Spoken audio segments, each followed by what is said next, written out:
What a good joke!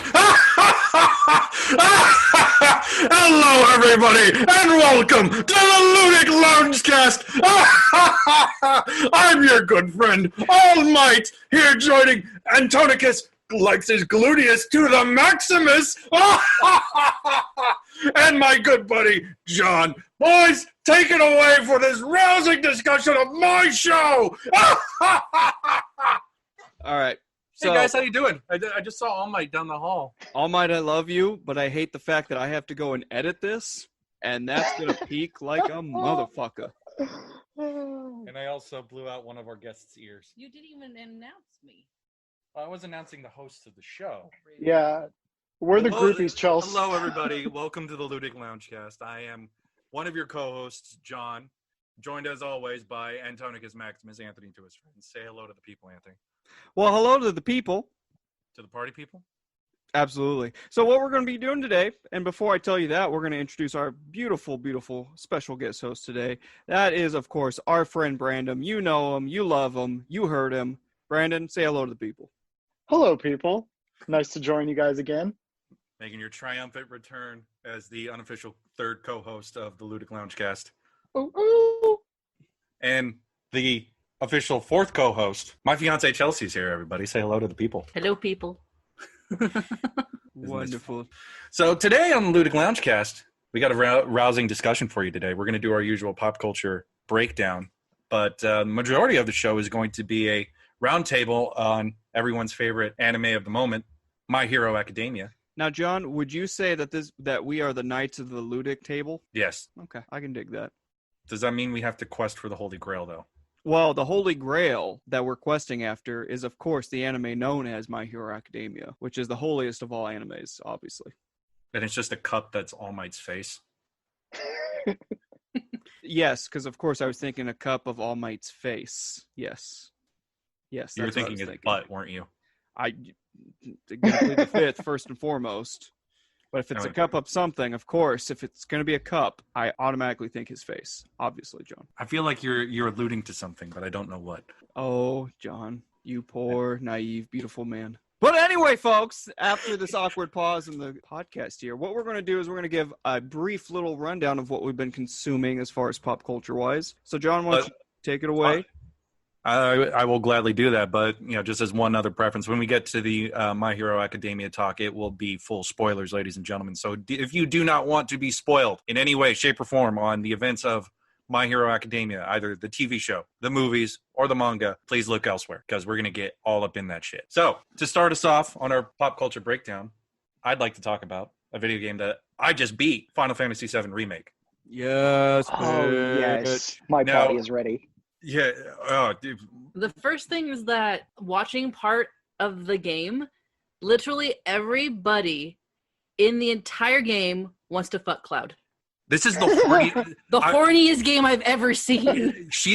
We are not joking. This game is so fucking horny. I'm all for And it. It's either between Cloud and Tifa, Cloud and Aerith, Cloud and Sephiroth, Cloud and everybody fucking else. Like, it's just like, I can't understate how horny shit is. Yeah, but I believe it. Game, though. And yeah, that's like chief thing to talk about with the remake is that they did some work, and the character, like all the named characters, look absolutely astounding. Beautiful. Yeah, like your heart kind of melts every time you see people. It's like there's like one sequence like right before I put Cloud in a dress, now, which is the ordeal into itself. And Anthony knows the dance because Brandon, I'll have to send it to you later just so you can actually enjoy this. Please do. It's literally okay. So the dance, like just a quick synopsis of this dance. It's remember that weird in Kingdom Hearts 2 where you had to go to Ariel and you had to do that weird dance. It's like that, but harder because the camera angles are moving so quickly. The buttons are like harder to press. Yeah, literally that whole dance sequence. I swear to God, I think is the hardest thing I've ever had to play in a video game. Oh, hands really? down. Because it's like a music video, and the camera's like going around them and like doing like the whole dipping thing, and you're trying to press the button, but as the camera's moving, the button stays the same, so it's like zooming in and out of. It was crazy. I was stressed out watching it. Yeah. But I mean, like the whole sequence is, based out of trying to save Tifa from a creepy, horny old gangster. So what they did to update this is honestly impressive. It's one of the most impressive things I've seen, just like from that point of view, taking what the game was in 97. I think objectively speaking, I got a little frustrated with like some of the side quests because it's a lot of fetch quests / quests. They could have, like in a time where you have games like The Witcher or Outer Worlds or something like Ghost of Tsushima, where the side quests are their own mini narratives and not just like, go here, smash this thing, come back here for reward. I don't think the Final Fantasy VII Remake really measures up in that sense. So maybe later, in however this game continues on, because it's going to be a multi-part. It ends in a cliffhanger, and they've announced that they're already in active development in subsequent parts. But honestly, it's been rare that I've had a game stuck in my head like this. This game is really stuck in my head. The story, can get a little convoluted because it turns from a corporate sabotage thing because of planetary eco-terrorism to a lot more metaphysical stuff. So it gets weird, but I really enjoy the character work. It's honestly astounding character work. And I see why there's like these big conversations about why characters, should be together. Like the Cloud and Tifa story, when I looked into more of it and the full story, I could see, okay, yeah, no, these two are joined together deeply for a number of reasons. And when you start the game, they talk about Tifa in like measured terms.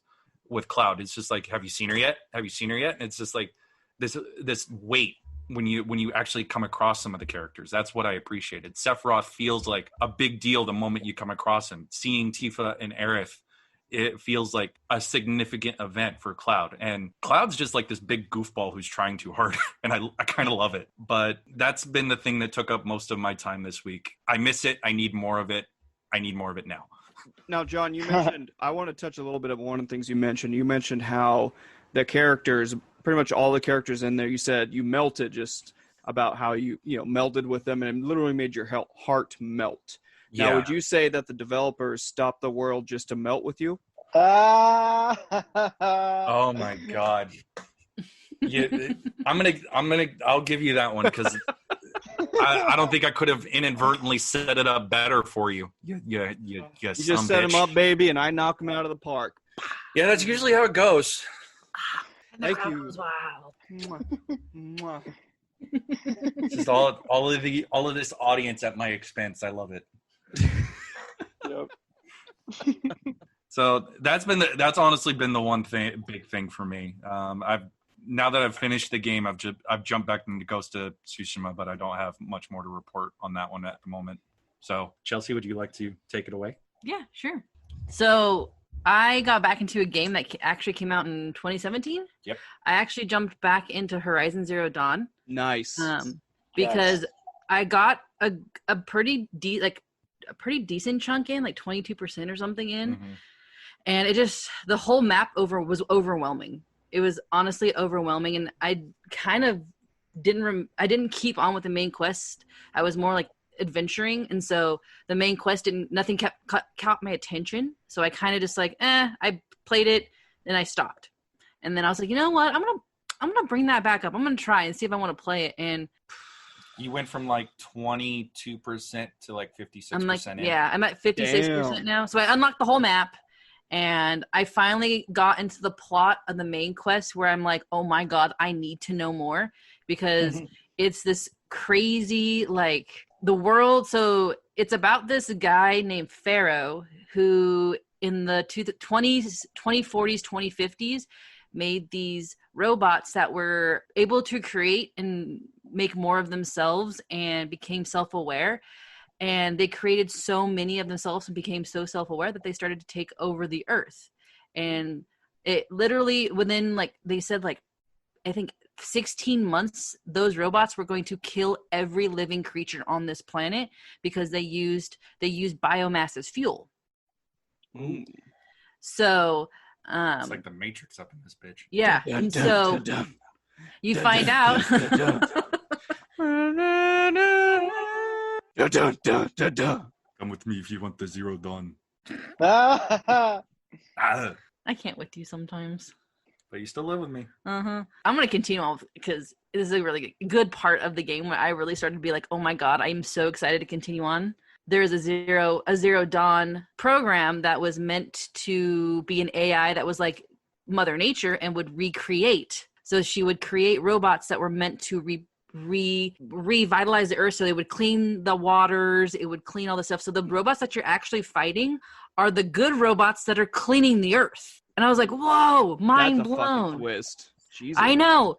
And then you find out that the person that's been trying to kill Aloy, the main character, is this guy named Hades, and it's actually the kill program on the Zero Horizon project, or Zero Dawn project. And so Gaia, which is the name of the Mother Earth robot that creates the good robots, Hades is her kill switch. So if she screws it up and the planet isn't developing the correct way, Hades comes in and goes, no, bitch, I'm going to kill everything and restart you. And you're going to repopulate the earth again the correct way. Oh, shit. So you find out that this Hades robot, which is the kill switch, is trying to kill Aloy and kill the planet to restart the planet again. And so Aloy is trying to stop that from happening. I haven't got all the way through because I'm at a really hard part right now and I'm getting frustrated. But like that whole plot point I found out recently, I'm just like, oh my god, this is so good. So I literally had binge played it. So what's Hades' motivation? Is it just because he wants to see the planet renew again with their own image? Well, I mean, Hades is a program. Hades right? is the program, yeah. So it's just his programming is that, you know, I am judging that this job is not done enough. adequately. Yeah. I'm going to restart because that's what my programming tells me I need to do. Yeah, So but he's creepy. He's creepy. So they call him like the voice of the devil, or like the evil voice.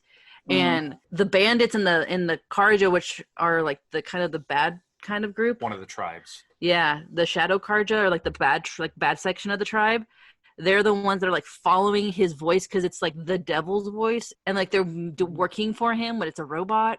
So I'm getting more into it. It's just been, I've been like the same thing with John, is that I've been thinking about the game, but I'm so frustrated at the part that I'm at right now because I have to fight a shit ton of corrupt machines, and it's literally like every time I walk in, it's like there's people shooting at me, and the machines are corrupt. I'm literally dying every time because I can't even like get my bow out quick enough. Yeah. And so I'm getting frustrated with that. So I stopped and I'm like, I'm going to take a breather and then come back to it. But it's literally like, I've been thinking about coming, I'm like, man, that's in like 20 years, 30 years that this happened in the game. I'm like, with the way that our Earth's going, shit, this might actually happen. Give it time. We'll find out, won't we? Yep.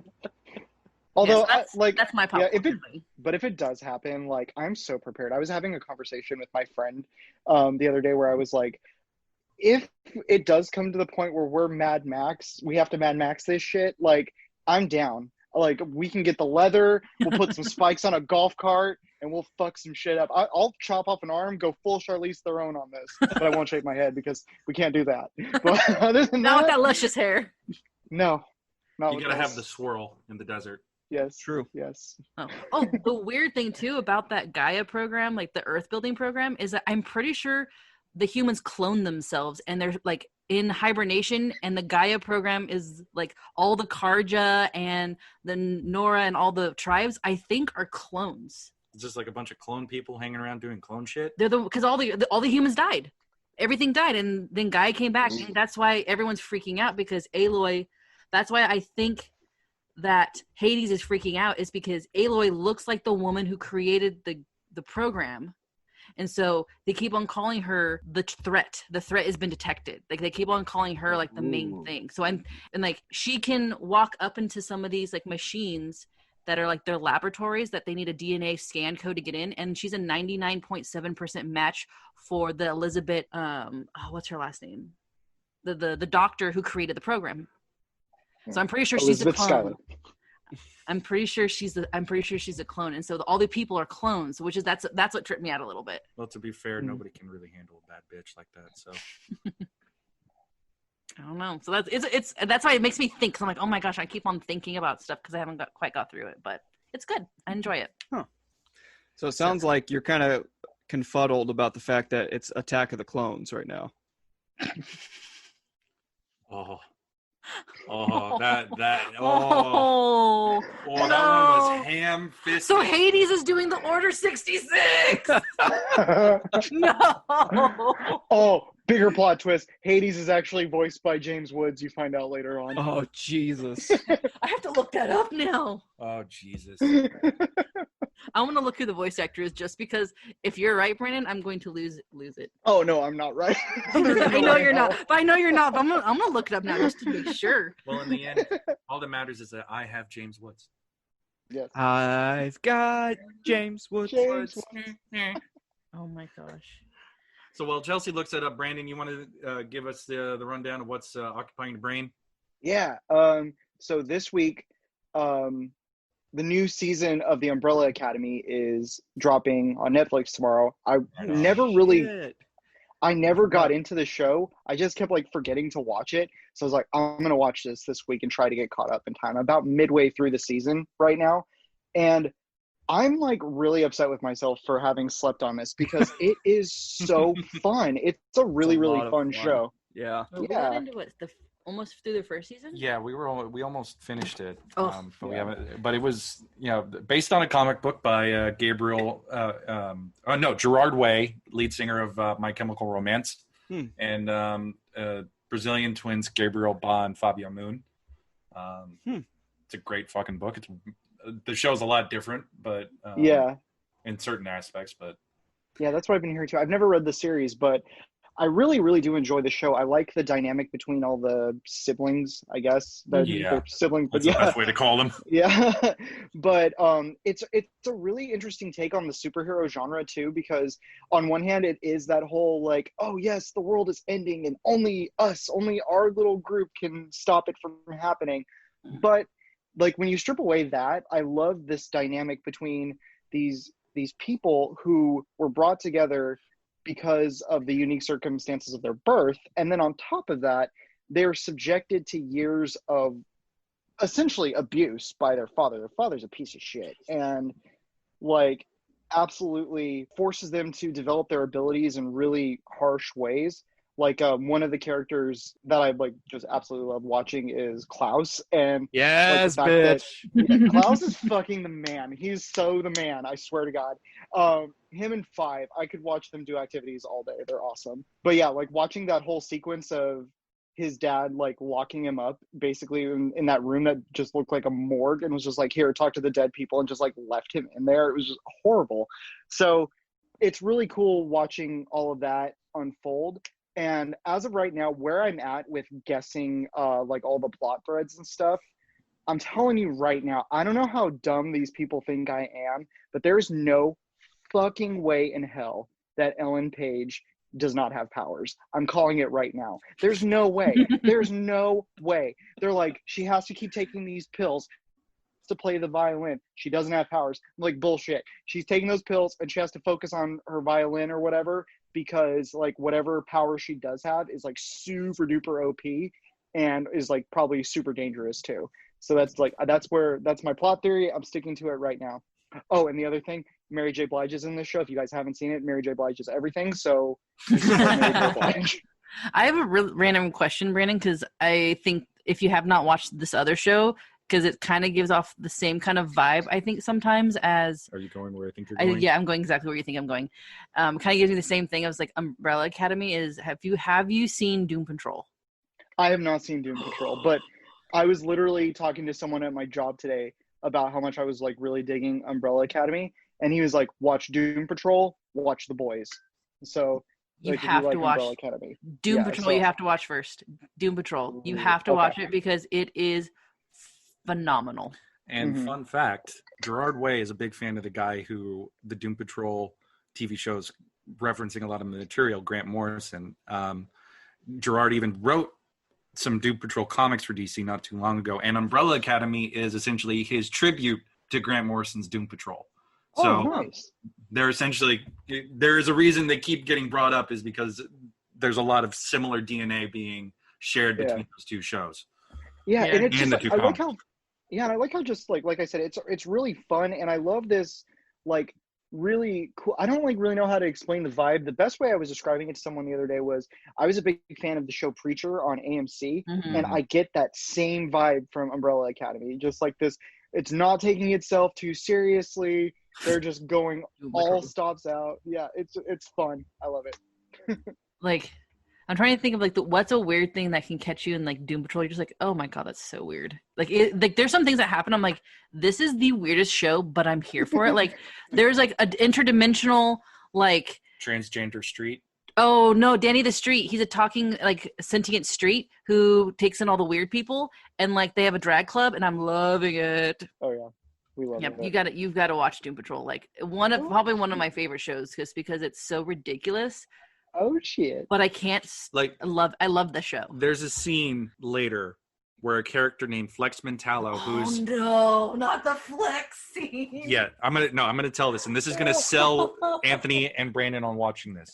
So there's a character named Flex Mentallo, and his superpower is essentially he's really buff, and when he flexes, he alters reality.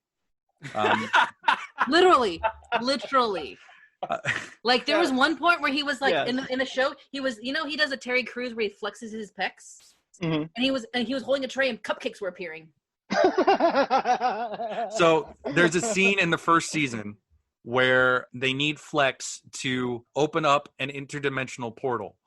So Flex flexes, and instead of a portal happening, everybody on Danny the Street, including Danny the Street, has an orgasm.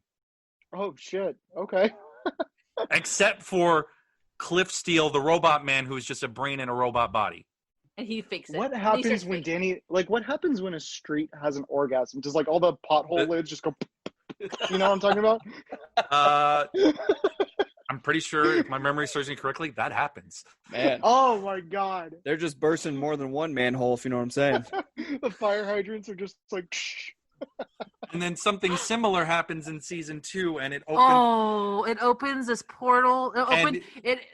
So something happens where where somebody needs a release, and so they ask Flex at a party, say, "Hey, I need help with I need a release to really connect to my powers. I'm struggling. Do that thing again. Do the thing so you can help me release." And he flexes so hard, and she has a release so hard that it summons the sex demon that in turn summons the sex ghost. So the entire house is filled with ghosts having sex.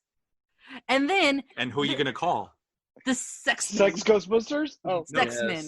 The sex men, which are essentially sex Ghostbusters. Yes. And then this demon... If the demon absorbs so much sexual power, it will give birth to a baby. And if the baby cries, the world ends. So it's the sex men have to save the world. What the fuck, man? Like, that's how weird it is. But it is so good. Doesn't that shit make you want to watch it and just go, what the fuck? I mean, John, if memory serves me correctly, I think you really sold me on continuing Saga by showing me that panel of the dragon auto-filleting itself. So if that sold me to continue reading Saga, this you had me a transgender streak. For context, the scene in Saga requires some people to get some dragon semen, and then they come across a dragon doing something. Mm-hmm. And it's very particular. I'll just leave it at that, and I'll leave our loyal listeners to discover Saga for themselves. It's well worth it, and you will repeatedly go, what the fuck?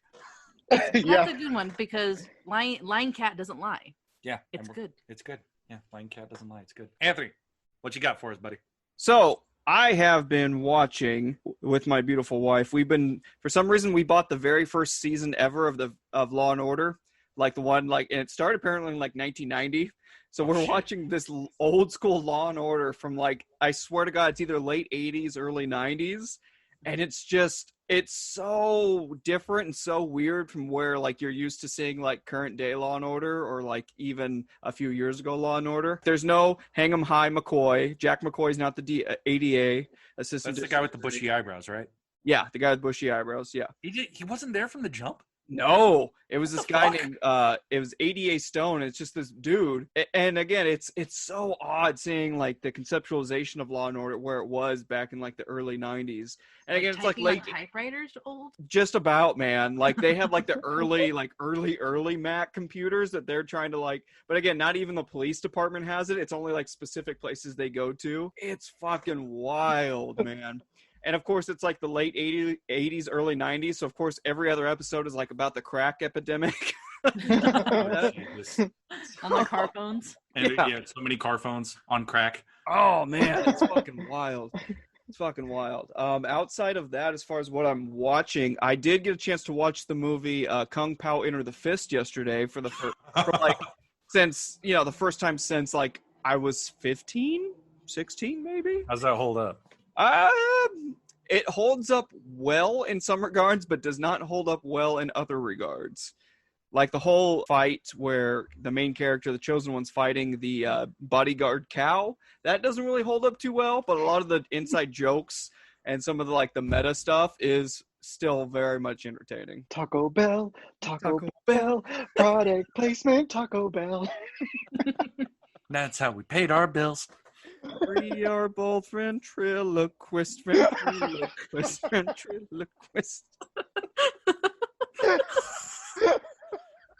Oh, Y'all, if you have not seen Kung Pao Into the Fist, you need to see that shit. It's so good. It's so good. I don't think I've ever seen it. Oh, you need to see it because it's like a It spoof is- of kung fu movies from like the 70s.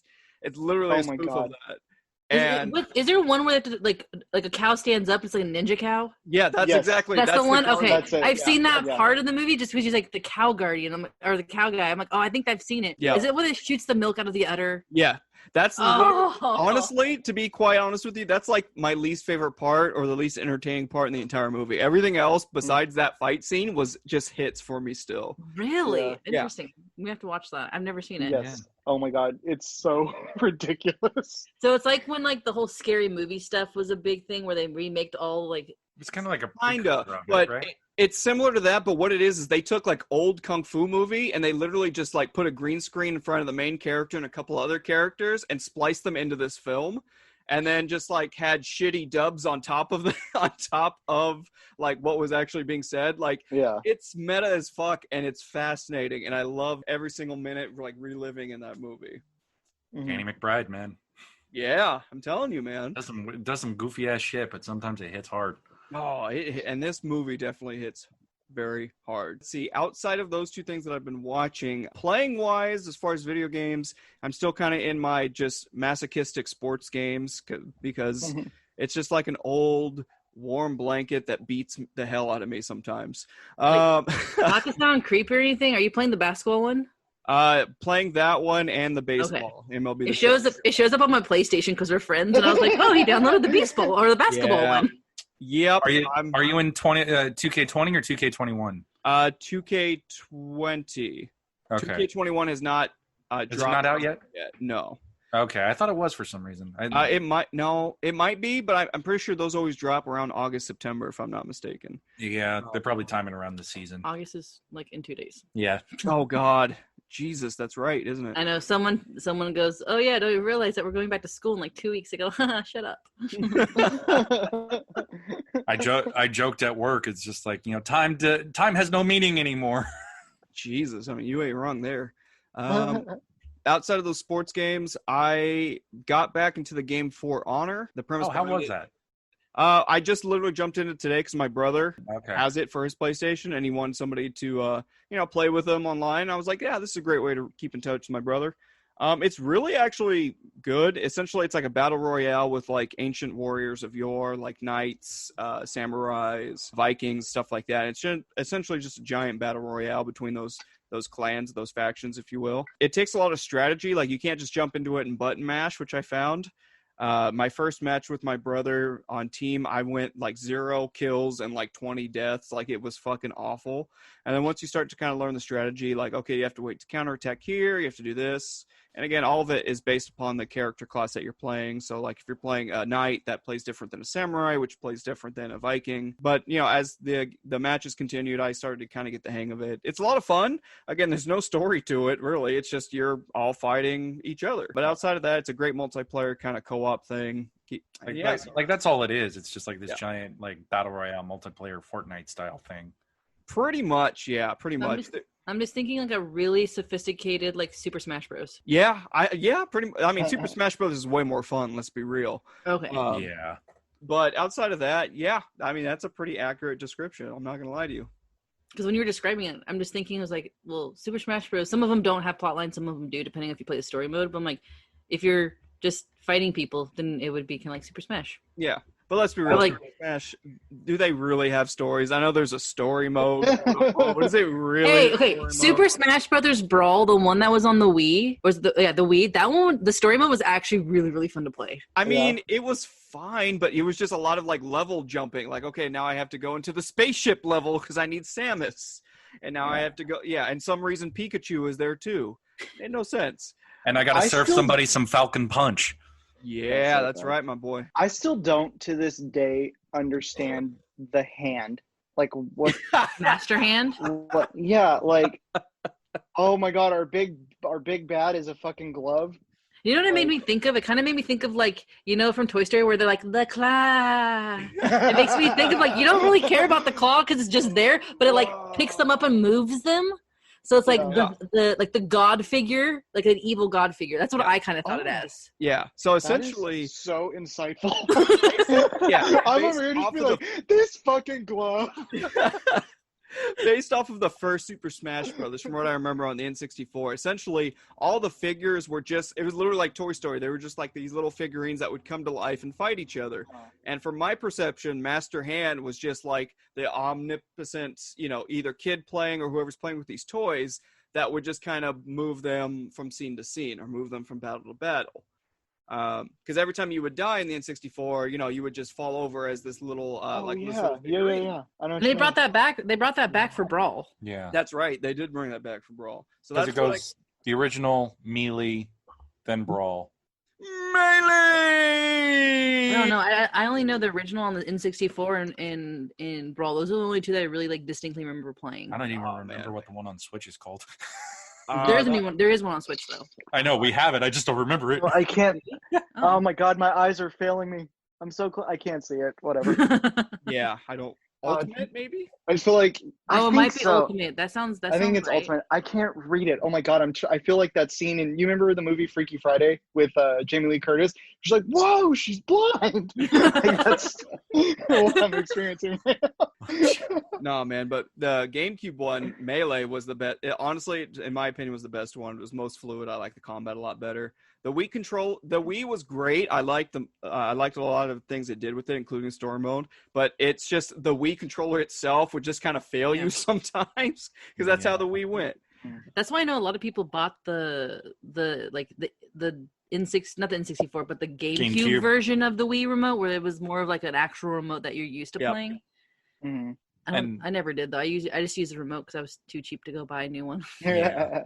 And now it's just like obviously now it was just a fad and they've gone back to controllers, but now that there's a little bit of a motion sense to it. Yeah, but the Switch I think kind of pulls a little bit from the Wii because it has the two. If you play, it has the two, and then you can connect them to make the actual controller. Yeah, for the longest time, when I was playing Breath of the Wild, for the longest time I was having trouble aiming with the bow because the controller was you could aim with the with the controller, and I was like, why the fuck can't I shoot people? And then I realized, it has a motion sensor. I'm gonna turn that off. Yeah, and then things got better. It's like the VR on Pokemon Go that you never actually use. Nobody wants to see the world. They just want to be buried in Pokemon. Mm-hmm. Sounds like a good way to live, John. And speaking of good ways to live, let's talk about how we all live with one of our favorite animes, which would be My Hero Academia. Transition. Transition. Oh, that's a segue. Segue! Take it away, John. Do you know what you do on a segue, though? What is that, John? Do you want to know what you do on a segue? Yeah, tell me. Give it to me. You go fast. Fast! Fast. Go. Well, gotta go fast. You don't really go fast on segues, though. I think You it's like fall off Blart them. Mall Cop, and they're just. I just wanted an excuse to go fast. It's only for you, buddy. I appreciate it. That's what I'm here for. So we have a number of questions that I've shared with the group after they've more or less gone after acquainting themselves with the events of the anime and the two movies. Again, like we said at the top, that we're going to do full spoilers. So if you do not want to be spoiled, please turn us off, though we will miss you dearly. Bye, folks, and thanks for lounging with us. We love you. Bye. Okay, now that they're gone. God, Okay, what they're asshole, gone. right? Okay, they're gone. Yeah. All Might totally fucking eats it. He's dead. He takes a shit and he dies. Oh, don't give him the Elvis death, man. Don't do that to poor All Might. With the way he's now, he might. Yeah, that's fair. So Did you say that he would All Might? He would all bite. all bite. He did. All bite the dust. No one bites the dust. All Might bites the dust. Ding, ding, ding, ding. Oh shit! All right. fucking Go hell. with the questions. What's Okay, the question? So question one is going to be a little bit of a two-parter. So what is the best moment in your opinion? So best moment as in like fight moment, or best moment as in just general, or Let's do best moment in general and then best fight. And then we'll follow that up with least favorite moment and least favorite fight. Oh shit! Okay, I can dig that. Chelsea, do you guys want me to go first, or do you want I'm thinking on I have my favorite fight, but I don't know if I have quite my favorite moment yet. I think I got mine. I've got mine. I'm trying to think because I haven't watched. I binge watched it like 3 times, and then I binge read the manga, and it's been out like a hot second. Yeah, a couple months at least. I can go in the meantime. So while everybody's figuring out, my personal favorite fight, honestly, is kind of a tie, which seems a little unfair, but they both involve All Might and punching, specifically his big punches. So the big punch with the Nomu in the USJ fight, Yep. which honestly is like, I know we get that first moment in like the first couple episodes, seeing All Might kind of in his glory, but that fight in the USJ is the beginning of the passing of the torch in some way, because that's where the one part where he's really pushing himself too much, but he knows he has to. It's a great summary of him as a character, because it's just like, if I can't get you at my limit, I'll go beyond my limit and get you that way. Plus ultra, exactly. You go beyond, you go plus ultra. That's what we do here at the Ludic Lounge too. The other fight is the one at the end of the first movie, Two Heroes, because like that moment feels like the actual passing of the torch, because it's the moment where Deku and All Might seem on the same page with each other in ability, and you have that moment where they're running simultaneously by each other, and it's just like I get a tear, because it's just like, oh, it's a father and son, and they're doing stuff together. Double Detroit Smash! And talking about fathers, we will talk about Deku's father later. Jumping the gun. Teasing. Are we venturing into parts unknown? Parts unknown. Not quite yet. And conspiracies. But conspiracies more like it. A personal favorite thing, it involves in a fight, but I kind of just love it, is the fight with Deku and Gentle, where it's towards the end of Gentle Criminal. Oh, okay. Just like Mr. T, the T guy. Yeah. There's just like one little moment in that fight where like Deku just uses his handgun to reflect an air blast off of those those air bubbles that he made. I just like, fuck, that kid is so fucking smart, and I hate it. The way he adapts to his abilities just like blows my mind. Like, as you keep watching him, like at first he just wants to be exactly like All Might, but then he finds out that, oh no, if I do things like by kicking, I can harness that power a little bit faster and easier and adapt to it that way. And then, if I do the thing with the flicking, if by getting those gloves made, I can utilize that power that way and like push my limits a little bit further too.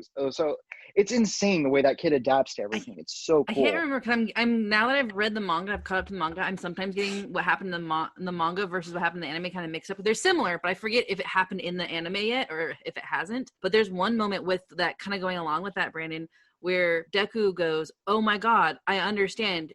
All Might's not always at 100%. That's in the that's in the anime. That's an anime. That's- Okay. I'm just like, I was like, you're like finally getting it. Like when he starts to really start understanding the power, which will lead to some other stuff that you haven't got to because it's in the manga only, which I want to talk about because I'm so excited about it. Oh my god. It's so exciting. Like that's literally my favorite part of it right now. But like that when he started doing the kicking, I was just like, oh, he's making his own. Like he's finally harnessing the power and like not idolizing All Might and trying to mimic him, but like making it his own. That's it's so great. And how he like takes little tidbits of stuff that his other classmates who have years of developing their own quirks ahead of him, and he like will be like, oh, okay, so Bakugo does this and that actually kind of works, so I'm gonna do, and Todoroki does this, so I'm gonna take a little bit of that. Like I think it's a really like the way that he, because he's like such a fanboy of all of the people that have the hero capabilities, I think it's just so cool how like it of course it makes sense when he says this is the story about how I became the greatest hero of all time. It's like, bitch, yeah, we get it. You're like making the blueprint for yourself as you go. I love it. Because there's that one part, even Bakugo notices it. Deku uses his power to kind of like blast himself into the air like Bakugo did previously, and Bakugo's like, oh my god, he's using my own tactic against me. It's the fact that he can like, that's what he did for his entire life, is make notes on all these heroes and eat it, and then now he has the ability to regurgitate it and use it and make it his own. It's just kind of beautiful in a way, because he used to idolize all these heroes, and now he like has the ability to do all the stuff that he wished he could have done. Yeah. So least favorite moment for me, I kind of don't like how the Stain arc ends, when Stain kind of just keels over. Personally, just because I feel like even though they have to have the exposition dialogue after the fact, it's like one of his ribs just punctured his, lung and he passed out. But it's just like, without that, he's dead. Yeah. And it's not that clear. That's just, it feels like more of a nitpicky thing for me than a least favorite moment. But that's just one of the things where I wasn't the biggest fan of it, because it just felt so abrupt. Right. I agree with that. And especially too, because like Stain is so, like, to me, he's the most interesting villain that they have, hands down. He's been the most interesting villain that they've brought on. Him and oh my god, I'm totally spacing on his name right now, but the guy that was in charge of that gang that they had to go fight against to save Eri. What is his name? Oh, Overhaul. Yeah, like those two have been the most. But Stain for me, like, I was so excited when they first introduced him, and even after he got captured, I'm like, okay, there's no way he's gonna be down for this long. But we still ain't seen more of Stain. Where you at, boy? Well, we need more of this. We can use this to, unless anybody has other least favorite moments to talk about. We can give it to the villain talk. Oh no, not yet. Okay. Oh yeah, no. I have a question. Okay. My least favorite moment was the dynamic between Gentle Criminal and La Brava. Yeah. What? How the fuck old is she? Yeah. Is she we looked it up. We did the math one time because we were sitting there watching it. And the manga does give a little bit more detail up her, because like ages. Okay. So in the manga, between chapters, they have like a little like profile of certain characters, and it'll be like, their favorite food, their favorite thing, their age, like, and it gives a little description from the author of why they drew them specifically that way, or why they made them this way, or what they're based off of. Okay. And La Brava was she like 18 or something? She was older than you think. Yeah, she's older. She looks older than you. She looks younger than you think, but she's actually a little bit older. So it was still kind of creepy. But yeah, I was like, because like I'm assuming Gentle Criminal is probably somewhere in his like 50s or 60s. No, he's young. He always had the white hair. Oh, he just look old? Yeah. So what happened is that he was in the hero class, and he couldn't like cut it, and he tried to save somebody as they were falling from a building, and he made that little air, like he made the air bubble thing, the air bouncy. He made the air bouncy, and he actually, as he did that, he stopped the hero from actually saving the person, and the person died. So like the hero jumped up to save the person falling, and they hit the air bubble because they couldn't see it, and it blocked the hero from saving the person that was falling. And so he got in like trouble. He went into like depression. Yeah, I remember that. And then he started making the internet videos and doing it badly, but it was enough to get her attention. Yeah, she was in a similar situation where she was kind of ostracized. But she was also she also fixated on a single person and became obsessed with that person too. Yeah. And I think it has to probably deal with her power a little bit. because Yeah. of her love quirk. Yeah. Hmm. I think so too, and that was the thing, because like in the anime, the way that like it's presented is she talks about how she had a crush on a boy in middle school, and he thought she was like fucking creepy and weird, and then like that's what spiraled her own depression, which like was mirroring what Gentle was going through. But they don't really show how much time has passed, so I'm like, is this like middle school child like literally just shacking up with this old dude? And I was like so creeped out and put off by it. But okay, at least as long as we're all consenting adults, we're cool. But like Yeah, below she was that, a I little. like, Yeah, she was a little older than you think. uncomfy. Okay. Yeah. Well, and bouncing off of that, that's not just that particular like age gap thing was one of my least favorite before y'all just explained it, but just honestly, that kind of arc minus a few hit things, that whole arc was just didn't hit for me. Yeah, It was just same. you came off of the high of saving Arya and everything, and then it just was kind of like, I mean, I understand it because it's a total anime stereotype. It's like, okay, we need to have a festival. I'm like, okay, yeah of course, because it's an anime thing. But it was like, I thought the festival was cute, but the whole Gentle arc, like it just didn't. You're right, coming off of the whole overhaul arc, and then It's coming into like such a weird Labrava, shift. it was. It really goes in the left field, and I think it only really works for the story that Eri gets out of it and what Deku gets out of it. That's the emotional line through it. And I will say that the fight is good, but it's just like Gentle is such a weird person, and Labrava is weird, and the way that the relationship is just so ambiguous. It's obviously off-putting, and it's probably like just difficult to process after coming off of how kind of layered and bombastic the arc right before it was. Right. Yeah. I know, because that shit was fucking beautiful storytelling. It is long, but it's like it doesn't feel long at the same time. Because like when I was like really thinking about it, I was like, fuck, we've been like several episodes and they're still in these respective hallways trying to get to Overhaul. Like, but at the same time, like they're hitting so much good stuff there, and so many like really heartbreaking things that like happen towards the end of that arc. I mean, it's just. Do you want to talk about some of your favorite fights? Oh yeah, because my favorite fight's in that arc.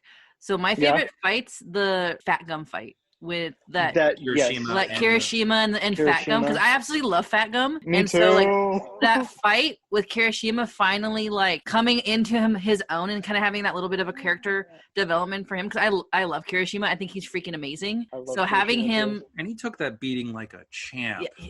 Oh my god, it was such. I was sitting there going, oh my god, like that was probably one, like the show has the heroes, and you see a lot of like Mount Lady, and you see that, what's that wood guy's name? I always forget his name because I don't see him very often. Isn't it Hanoi Woods or something like that?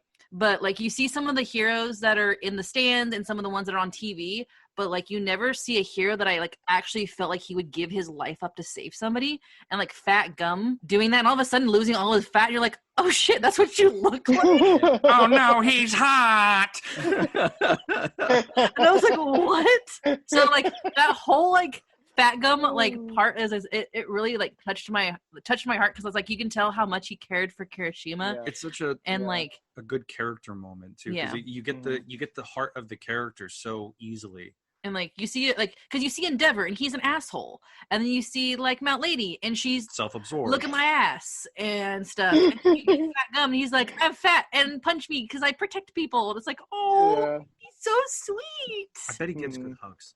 He'd probably be the best hugger. He probably would be, honestly.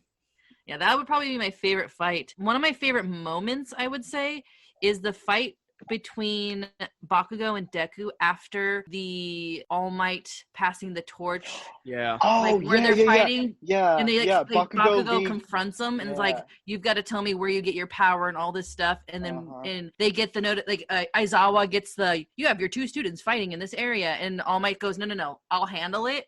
And All Might like brings them in to the like secret of the power. And I thought that was just kind of that moment, because if you like, All Might was the ultimate hero for both Midoriya and Bakugo. And so you notice like Bakugo is a very smart and intelligent person. He notices this relationship forming between Midoriya and All Might. And I think that hit him the wrong way. He's like, I'm the best. Why isn't All Might paying attention to me? Like, why is this stupid kid who didn't even have like a quirk? Why is All Might all of a sudden all about him? And so I think that character development where Bakugo gets pulled into the secret of All Might's power and gets pulled in the secret of being passed on to Midoriya, I think that's finally this like, oh, this character development to where they're like not enemies, they're more frenemies now.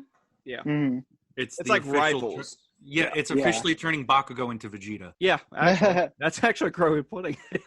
Yeah, I just like that moment because it's kind of like the first while I was like, Bakugo's a freaking asshole. Like, oh my god, he's so mean. And we can touch on him in like character arcs too, because I think he has one of the best character developments. Yeah. And then my least favorite scene, I don't know why, I was kind of bored with it, was when they moved into the dorm and they showed each other's rooms. Yeah. And like Mineta was like, let me see your room, girls. I was like, oh my god, shut up and go away. See, like, this is how you know when something is written by a dude. Like, Mineta can only be written by men. Like, because he is just so over the top pervy. Yeah, and again, like, that goes to like an anime stereotype, right? Because every anime I've ever watched always has that one character that's like has that one perv. Yeah. I swear to God, yeah. And that's always I was just saying that's always just been a turn off for me when it comes to anime and the stereotype. But yeah, it's super pervy, and that whole arc or that whole like the room contest and everything was just like, okay, My Hero Academia is really good not having filler episodes, but there's certain parts you're like, yeah, this kind of feels like just some fluff before they actually get to the next big thing. Yeah.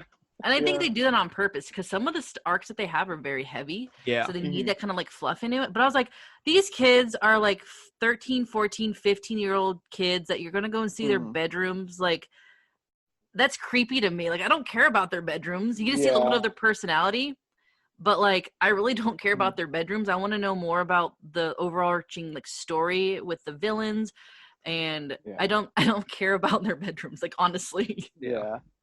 I will say this, though. That music festival song that they did was fucking lit as shit. Yeah. Oh, my God.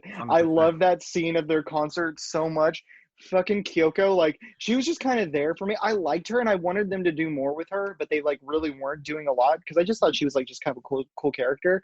But, like, getting to see that whole little backstory and her, like, relationship with her parents, and then just to see her, like, have her moment where she's just, like, the star.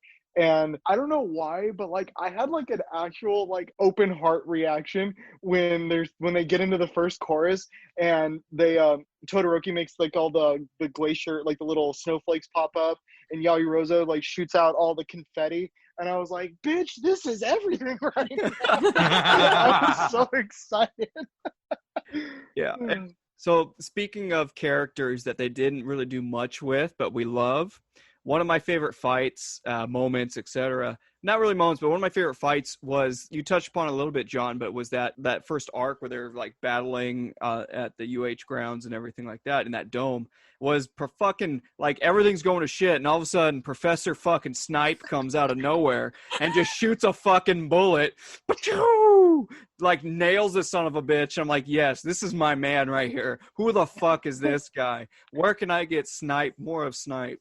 And of course, nothing happens with them. I hope they do some type of like, they've been doing kind of like mangas that are like talking about characters on the side, like this is a spin-off, I guess. There's a couple spin-offs. But I think it'd be really cool if they did a spin-off that focuses on the stories of certain like either professors or like pro heroes, because you don't know most of them besides like All Might. You know a little bit about Endeavor, Racerhead, like the ones that you see on the all the time. There's a new one who he's I don't know. I thought I loved him at first. You see him in the movie, but I don't know. I'll talk about that later too. But Hawks, you see Hawks a little bit. Like I want to know a little bit more on those characters, because like 13 and she has something to do with black holes, but you really don't know. Yeah. Well, what's that one teacher who's like, Midnight. Yeah. You know a little bit about her powers, but you don't like. AKA Mineta's wet dream. Yeah, exactly. Even though she's Midnight is a lot more than that, but. Yeah, I mean that would be really cool, because that Snipe guy, he would be cool to know more about, just some of those characters. I mean, motherfucker just came out of nowhere and was like, "Yeah, let me take care of this." woo, and like throws this Yep. fucking shot out of nowhere, like this Clint Eastwood like badass motherfucker. And he's like, all right, okay, let's turn the tide now, guys, let's go. He's like Yep. Hawkeye, like the Hawkeye. Yeah, like exactly. I think that's one of the one probably drawback of the show is that they do move very quickly, so you don't get time with some people. Yeah, primarily the adults, because I know it, but unfortunately, it's about the show's the about the kids. kids. The show's about the kids, Yeah. so you can't really, Yeah. you can only talk about the adults that are really important to what's going on with the kids. But Yeah, and every once in a while, I start to feel like, oh, this is definitely meant for some kids, but I know it pulls to a lot of like older watchers. But I'm like, that's like the whole bedroom scene and some of the like festival scene stuff like that. It's definitely pulled more towards younger viewers. I can see on that part.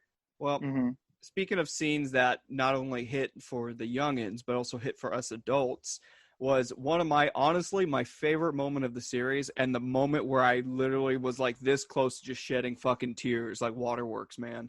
And it takes a lot for me to actually cry. And it's the scene where like All Might finally goes to Midoriya and is like, you can actually be a hero. And where he's just sitting there, like, we can all agree that Midoriya kind of cries a lot, like in the first couple episodes. He's kind of like a crybaby. Okay, I think that's fine. like his whole thing in the first season. But. Yeah, in the first season, that it is what it is. It's fine. But the scene where he's just like, All Might's like, no, you can actually be a hero. And he's giving him these words of affirmation. And Midoriya is just like literally clutching his heart and is just crying, like on his knees crying. I'm like, holy shit. Because his whole life, like the people like closest around him, even his own mother's like, yeah, dude, you're not going to amount to shit, man. You're not going to be a hero. And it's just so he's been battling against the brick wall of just, nope, you can't do it. Nope, you can't do it. And to finally have his icon say like, no, you have the heart of a hero, man. Like, and just like, I can just see and just feel him just falling to his knees, holding his heart, and just those tears. Just, it hit so much to me. And I was just like, holy shit. And that's when I knew, like, at first I was digging the show, but at that point, because it was early on in the first season, it was at that point where it just clicked. It was like, no, I'm gonna love this show. That's that's in like the first episode. Yeah, exactly. That's like the first episode, man. Like, and it hits, I think it hits a little bit harder on a part in the manga, and I think they kind of reiterate it more in the manga, where he finds out that he doesn't have a quirk and he's sitting in front of the TV watching, or the computer, and he's watching the All Might stuff. He's crying and his mom runs in and like gives him a hug and she's like, I'm so sorry. He mentions it multiple times. He's like, I wish you would have said something else. I wish you would have said something else to me. I know they did in the show, but I feel like it was kind of repeated more in the manga, where he wished his mom would have said that you could still be a hero. And then hearing it from All Might, his ultimate hero. His OG. mega idol. Yeah. That's where I think it was like sometimes, like, I'm not giving anything, like, I don't want to bash on the mom because she raised him the best she could. Sure. Based on like the background, but like, All Might, I feel, is more of a parental figure for Midoriya, and like that motivational person than anybody in his life has ever had, because he's been kicked down by Bakugo. His mother is very submissive, and he never had that like, you can do it, like, I believe in you, because you don't even know who his father is. Yeah. Besides the fact that he breathes fire. So having All Might, the ultimate person that he's idolized forever, saying you can be that hero and you can do it. To have that emotional catharsis from the one person you would never have dreamed to have said that to you, to say it, it's life affirming.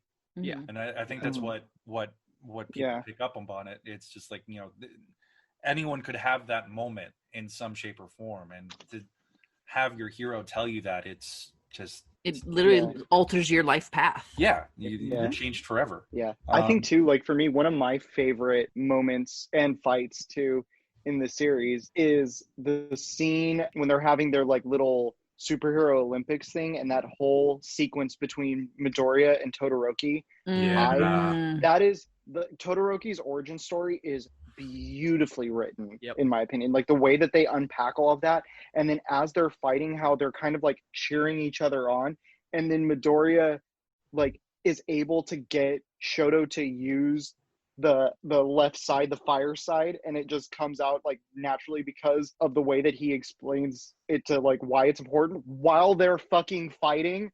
And in front of thousands and thousands of people. And like Midoriya is just, his arm and his leg just blown out to shit from using one for all. Like, I love that scene so much. I think it's just so powerful, and it really like cements why the two of them like moving forward since then are so close and why they became such good friends. Like I love that scene so much. Oh, amen to that. I love the fight scenes in there anyway, in general. Yeah. Oh, side note, there's one part of the show that wasn't in the manga, and I was surprised that it wasn't in the manga, was, do you know when they had to split up and it was like the Duplo arm guy and it was Momo and Jiro. Yeah, Jiro, and like they had to go into the building. There's that lady who drank tea. And she, like, every time she drank tea, she could see powers or something. Oh, yeah. She had, like, it was during the exam. During the exam, yeah. Yeah. That wasn't in the manga at all. That's the one part that wasn't in the manga. And I was like, yeah, that is an original sequence for the show. Yeah. And I thought that was a kind of a cool development for them to show how smart and, like... Well, since you bring up character development, I think we can move on from least and best moments to who had the best character growth. So, John, if you don't mind, I want to jump in here first because it kind of ties into some of the stuff we were talking about in the last segment. And I'm going to argue for Deku having the biggest character growth. And it's not a hard argument, right? But we were talking about... Yeah, exactly. We were talking about how the first episode and my favorite moment, him clutching at his heart, just crying, just getting this affirmation he never heard of.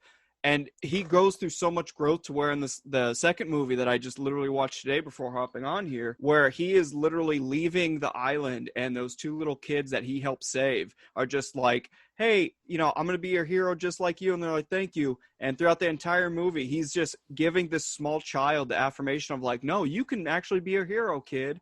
That just shows that he took everything from, that first meeting with All Might, that first episode with All Might, and everything he learned growing into the series and into the movies to this crucial moment where not only is he saving people's lives physically, but he's also saving people's dreams and hopes, and he's keeping them alive. And that's just such a big character development because you could have totally seen Deku just really focusing on his fighting, really focusing on that, and not growing the bigger icon that he could be like All Might. But just those little moments, especially, like I said, in the second movie, where he's just talking to this young boy and saying, no, no matter what quirk you have, you can be a hero. You can just, it's so awesome. Hey, you're so great. And just feeding into the dreams and hopes of this young child. Like, holy shit, man. Like, such a huge arc.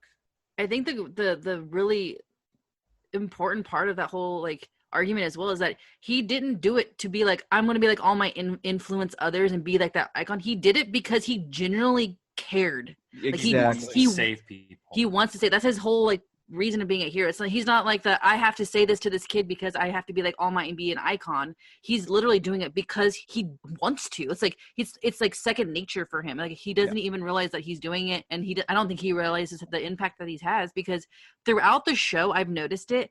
A lot of the characters, when they're in predicaments, are like, what would Deku do? What would Minoria do? Like, if you haven't noticed that, like, he's influenced so many people without truly, like, meaning. I don't think he's meaning to. He's become the pillar of that class. Group. Yeah, so, like, they're like, what would Deku do in this situation? I'm like, this crybaby that didn't have a quirk in the beginning is now this badass, like, tactician influence. Like, they go to him for strategy. Like, Yeah. I mean, even in that second movie, they're like, oh, Deku, what should we do? And he's like, okay, we're going to go to Convenient Island here. And we're going to make sure, and we're going to do X, we're going to do Y. You three are going to fight this particular one because of how you work together and how you're going to do all that. Man, just such a growth from, again, episode 1 of being the crybaby. But being a crybaby that still ran into the middle of, a firefight, literally. And still went with no power to save a guy who's an asshole to him. Exactly. Like, that doesn't scream like the most giving, caring, good person vibe ever. I don't know what does. Yeah, seriously. But even though Bakugo is an asshole, I argue that he's the other pillar of Class 1A. Oh, 100%. Yeah. And it's not the most unobvious argument to make, because All Might calls him out from day one. He has an inferiority complex because he's so used to being the hot shot. The moment literally being the hot shot, the moment that he's filled in a room of hot shots and he's not the hot shot, he can't handle it. And it's the reason I'm calling them both pillars is that they both form essentially what is All Might's whole. Deku wants to save everybody. Bakugo wants to win. And be the best. And if that means saving everybody, then he'll do it. But it's not what he's going for. He just wants to win. all the time, because that's what he sees All Might They balance doing, each other out. because they form two halves of a whole. And and that's why that, I know we talked about it earlier, that's why that fight post the the now it's your turn moment is so important, because it's Bakugo working out his demon. The demon is, why am I suddenly inferior? He never was inferior. He's just himself and different from everybody else, and everybody else has their own purpose. Yeah, it's where Bakugo worked his feelings out to realize that he truly loves Deku and that they're going to be boyfriends. Yeah, I think you stole Brandon's thunder on that one, because that was that's been Brandon's theory since Jump. He wants him so badly, it's not even funny. And I don't know what it is, but Bakugo is so obsessed with him that is the only logical conclusion that I can draw. Obsessed with me. Seriously though, he's so obsessed. Homeboy is so obsessed, and he has a lot of anger. That's why I was saying before, and I'll say it again, when he is of a legal age, he needs to work some shit out. Because he's got a lot of pent up stuff going on there, and he needs to I think get that taken care of. Oh yeah, he's gonna ask Deku to give him his plus ultra. Go beyond, damn it!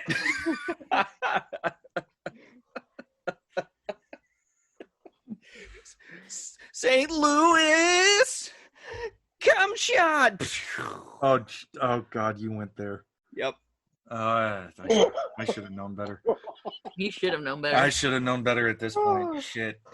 You're right. I should have went for the more obvious smash. Just said, Bakugo, anal smash. I should have went there. They're still minors. We're saying once they're of age. Okay, that's fair. And it's not like they are both of the same age, so if they want to experiment amongst each other, I mean, natural, baby. It's all pink in the dark.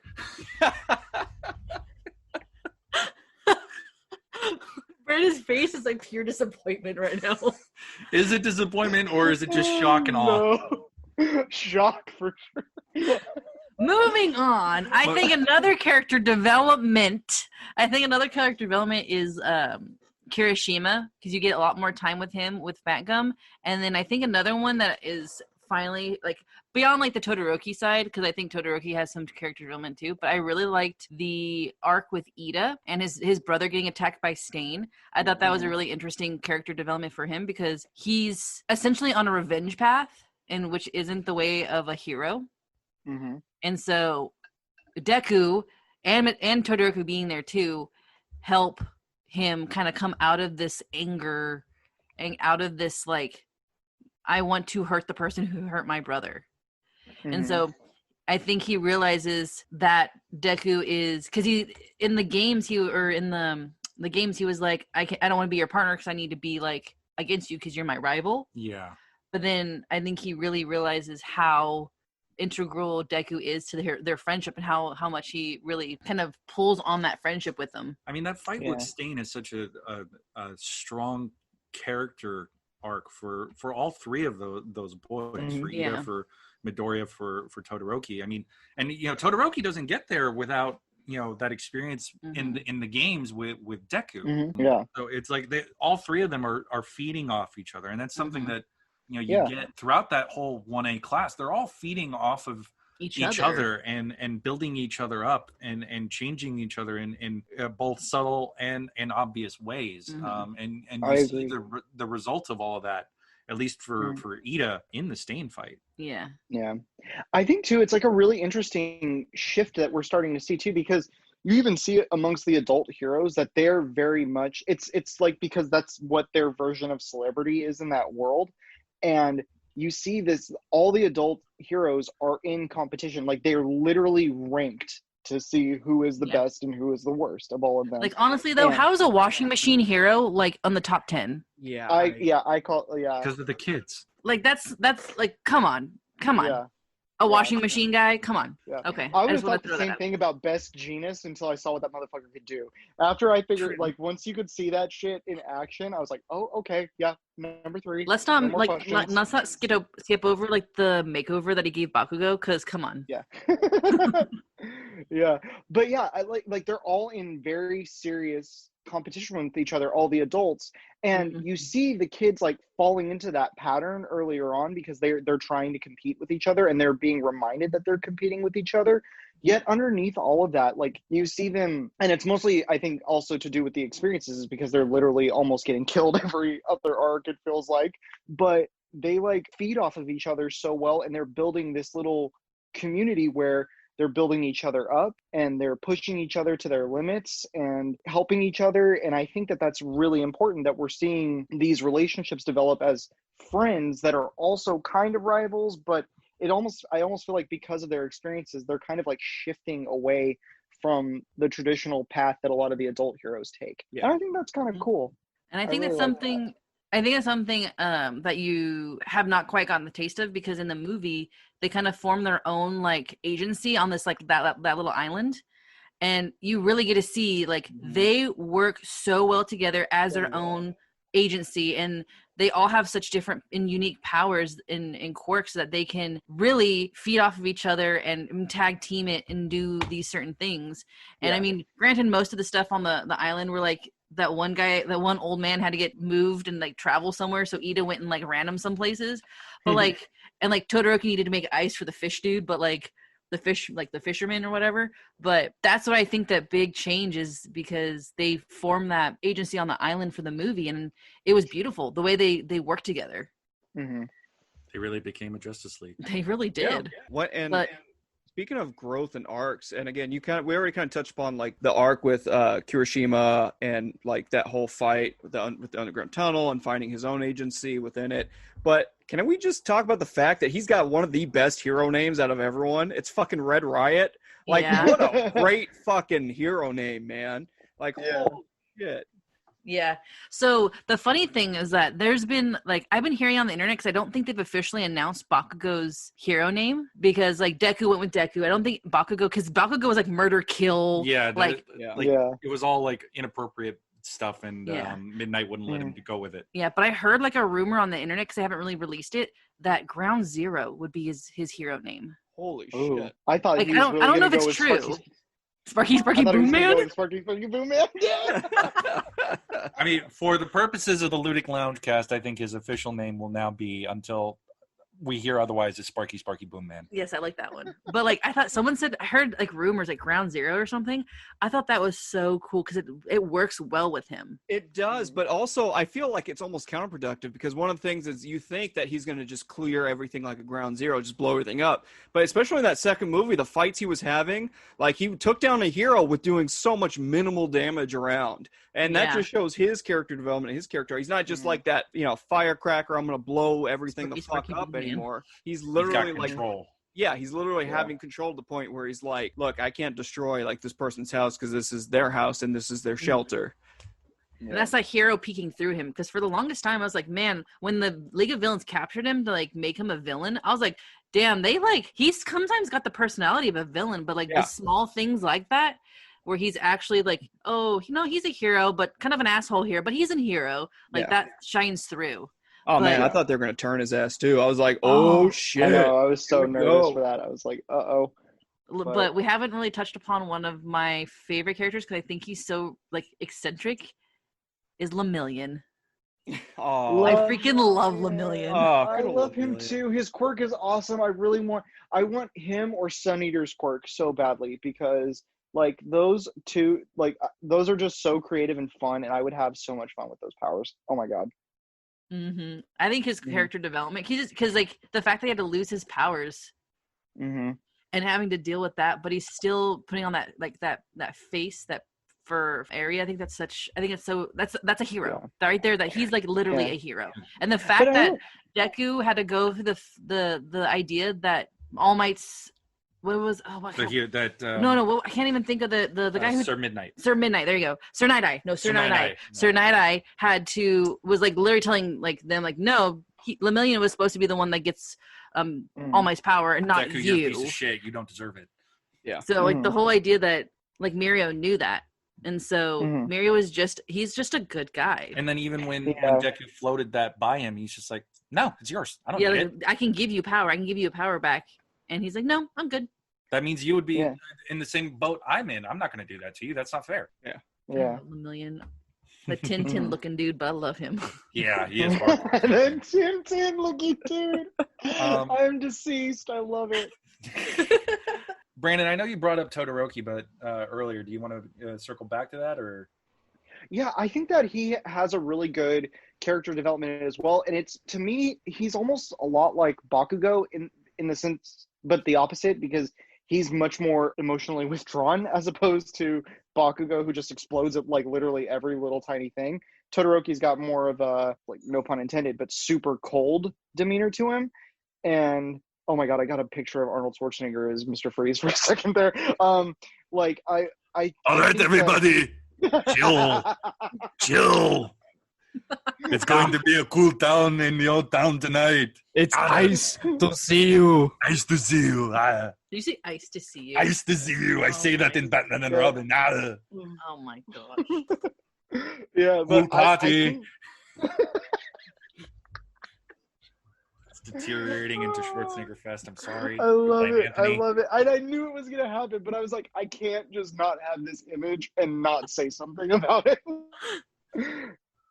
But like, I really I think that, like, it's really interesting that Todoroki has this opposite approach to Bakugo, but they are very similar in the sense that I think that they both have this level of arrogance that, because of the obvious strength that their power have and just this natural talent that they have with their abilities, it kind of makes them think that they're already at this super high level, and they start off at a super high level. The interesting thing about that is I believe from their class, they're the only two that don't pass the hero license exam. Yep, they are. Because, yeah, and I think that's so interesting because it really, really shows, and Todoroki even mentions this too, that he's not pushing himself in the same way that the other students are. He's really not, he really just kind of thought that because of where his power level was at, he was already at a much, much higher caliber than all of them.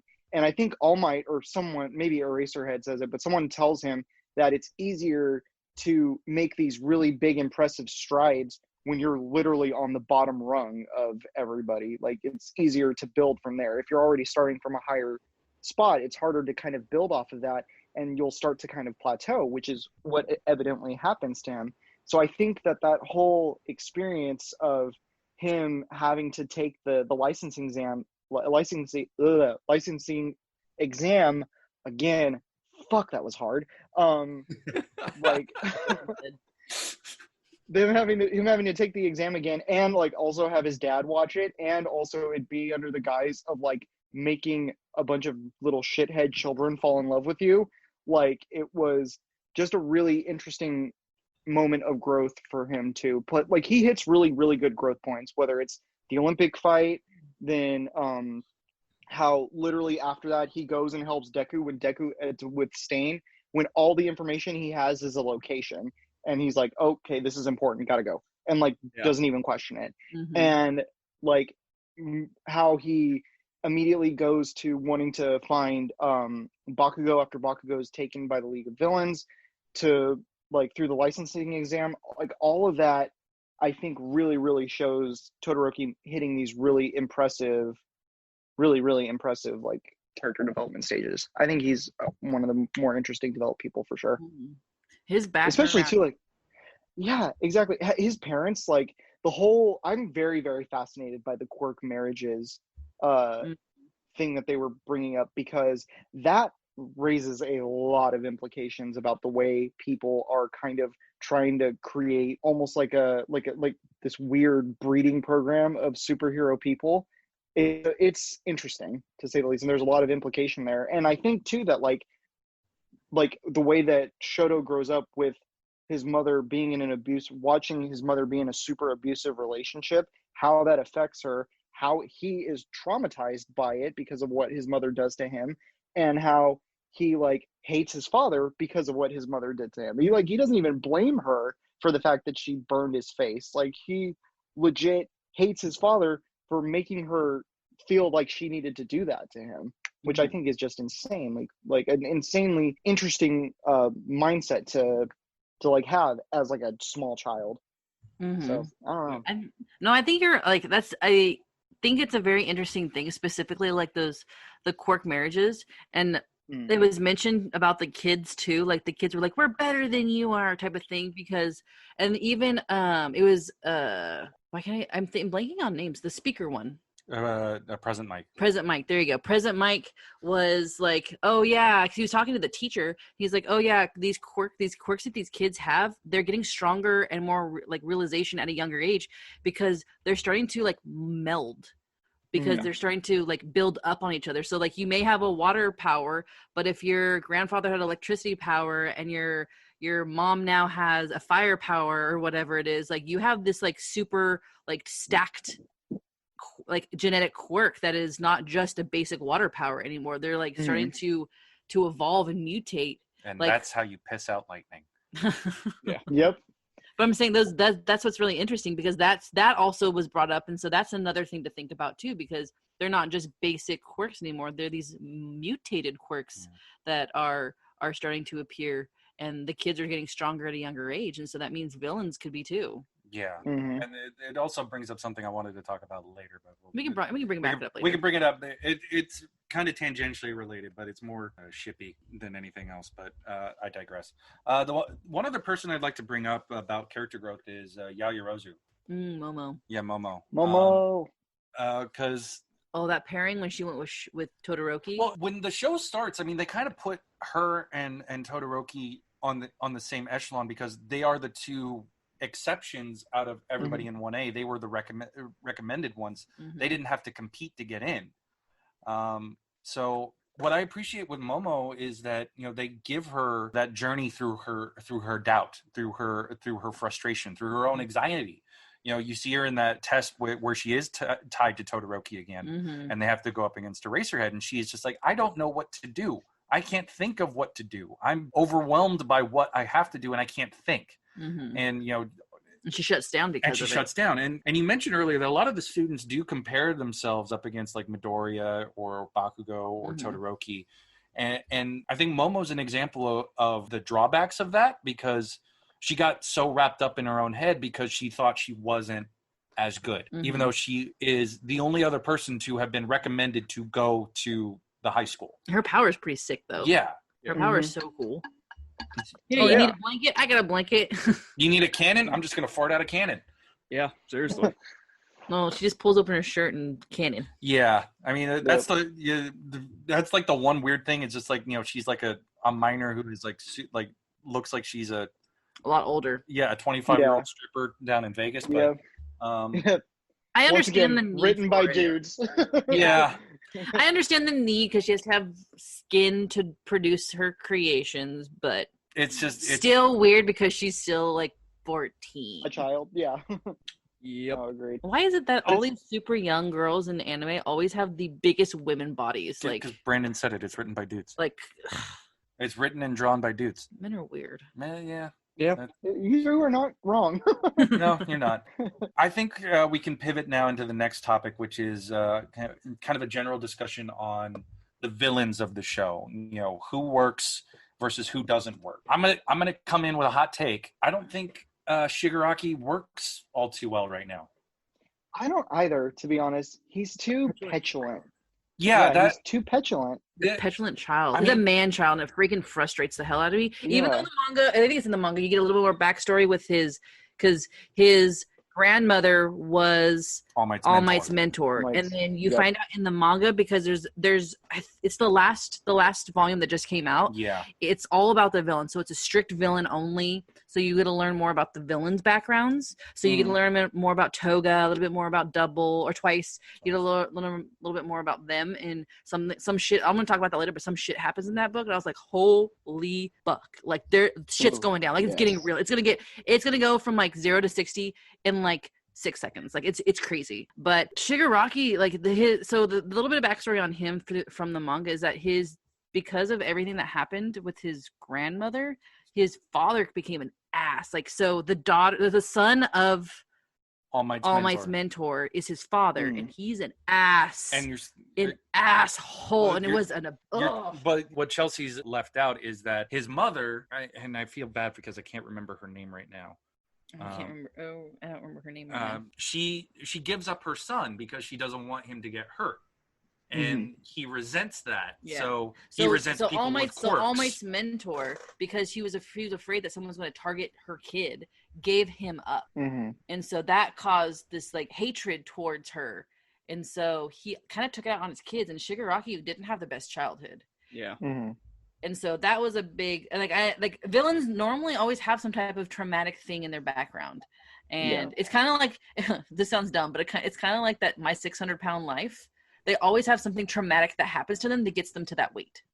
And so it's the same thing with these villains. There's always something traumatic that happens to them, either whether it's mental illness or something that wasn't taken care of, or some abuse or anything. It gets them to this point in their life to where this hatred takes over them, and because we don't know so much about the twisted, demented stuff that All For One did to Shigaraki, he's kind of just this, I want my toys and I want them now. Why aren't you doing it? Like, it just pisses me off. Oh my God, he's so Veruca child. Salt.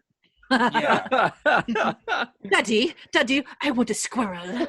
I want a Nobu. Give me a Nomu. Give me a Nobu. I want a Nobu that is golden eggs.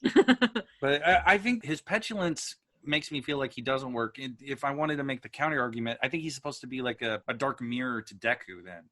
So it's just like where Deku is selfless, Shigaraki will be selfish. Yeah, because that one scene with Shigaraki and Deku where they were at the mall, and he's sitting there and like just like that feels like it's like more like a bully, or like it was like this weird scene. I'm gonna show you my face and I'm gonna tease you a little bit and show you, and I can kill you if I touch you with my last finger type of thing. I'm like, if you're gonna do it, bitch, you were gonna do it. I don't know, man, because honestly, you can make the case that it makes it even more sinister, right? Because he's sitting there. Does. Yeah, he's sitting there, and Deku's biggest fear is that he can't save people, right? So he's sitting there in a mall full of kids, full of people, and this villain, quote unquote, is sitting here going, hey, look, at any time I can kill you, and if you move, I'll kill everybody around you. So you're going to sit here and you're going to listen to what I have to say, and you're going to just have to sit with the knowledge that at any moment I could end your life, but more importantly, I can end the life of all of these innocent people, and you will have nothing to do to stop me. That's fair. But I'm curious because his like quirk is the disintegrating quirk where he decay. But like I'm curious to know, like, how did he get that quirk? Like, which parent or which combination did that come from? Because Shimura, which is the mentor. Yeah, Nana Shimura is All Might's mentor. So, like, we don't actually know what her quirk is, to be honest. No, and that comes into something that we learn later on, which we're going to talk about. But next, after the villain talk. Yeah. But, like, I'm curious to know, like, how his decay... Like, I'm curious to know how some of these, like, evil quirks, like these more deadly quirks, I'm curious to how they became, because I don't know, like I don't know, it's genetic, so I'm just curious about that, I guess. So one of the villains that don't work for me personally, and I don't even know if you could qualify him as a villain, it was just the gentleman villain we were just talking about in last segment. Gentle criminal. And the only way he says that because we watched that whole arc in Japanese, so he had that like accent. Yeah. And again, I don't think he was made to be like the big bad of the last part of that arc, right? But again, by decree, he was the villain of that storyline, of that story arc. So that didn't really work for me for a lot of the reasons we already talked about previously. And so, yeah, that was probably the ones that didn't. As far as the ones that did, I mean, All For One. I mean, I know it goes without saying, but that dude... Holy shit, man. Especially the fight where it's All Might's last fight. Like, holy shit, man. Like, I thought All Might had it and, like, was going to just be done in that one alone. The fact that he has no eyes is what freaked me out. Oh, yeah. And that's just by virtue of the fact he got beat the fuck up by All Might before, right? Yeah. I think there were a lot of his injuries, but he healed because he has so many powers. But that was creepy. I don't know. He kind of gives me the creeps. Like he looks like a sunken in, like his eye, like a skeleton. I guess. Yeah. For me, I think I know I opened up with Shigaraki not really working, and he Shigaraki's more like in the middle. That one lizard dude that dresses like Stain, the ninja, the lizard ninja turtle dude. Like in the I think it's Splice, isn't it? In a Slice. Yeah. Slice or Splitter. No, Splitter. Splitter. I don't know. I think that's a sign. That's the sign right there. He's kind of just like there. But he only joined the the League of Villains because of Stain. Yeah. Mhm. And we talked about Stain before, but Stain is one of the highlights, and I think he's Yeah. probably one. I think the reason we don't keep seeing him is I think what he represents is too heavy for the show to consistently keep up with. Yeah. I think so too, because that's the thing. Like, it's almost like a weird, like, his ideal and what he represents is like what's motivating a lot of the villain characters, and I think that's just so funny too, because Shigaraki like wants to be the catch-all end-all of what villains are in their society, and he wants to be basically like the villain version of All Might, but he kind of can't do that because everyone's inspired by Stain. Like, that's what I think is just so very, like, I think it's so funny that happens to him. And frankly, Shigaraki's just trying too hard. Yeah, exactly. Well, yeah, and it isn't until Shigaraki took Stain's message, the anarchy, like, hey, no, these heroes aren't actually heroes. They're actually these selfish pricks that are just trying to win at a popularity contest. It isn't until he kind of adapts or pseudo-adapts that, which is how he brings up his numbers as far as the League of Villains at that point. And it's weird because the stuff that Stain says, I see where he's coming from. Yeah. Like, it's not wrong, man. That's what makes it scary. That's what I think it makes a great villain. That's what I always liked about some certain villains, is that I see where you're coming from, even though I don't agree with it. I see where you're coming from, and you connect to them even if you don't want to.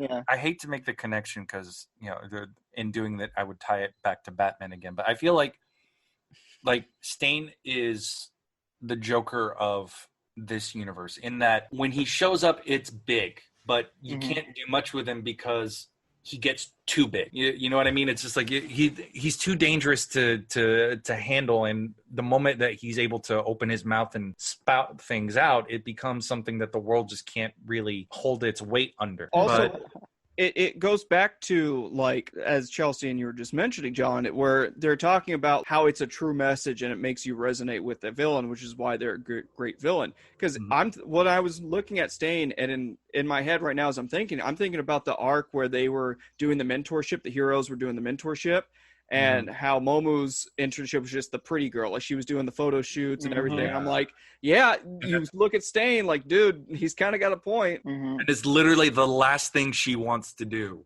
Yeah. Oh, there was one. I can't remember how the wording was in the manga, but it was the very first where you see the heroes, and it's Mount Lady, and she's like puts her finger to her lips and she kind of shows her butt to the camera. She goes, "I just took care of that bum," or something stupid like that. I'm like, that's why I don't like her. And like, she annoys the crap out of me just because I feel like she's just trying too hard to be that woman figure that the guys can Google over. Just like just a sex figure that has the public eye all the time. Again, written by a man. Wow.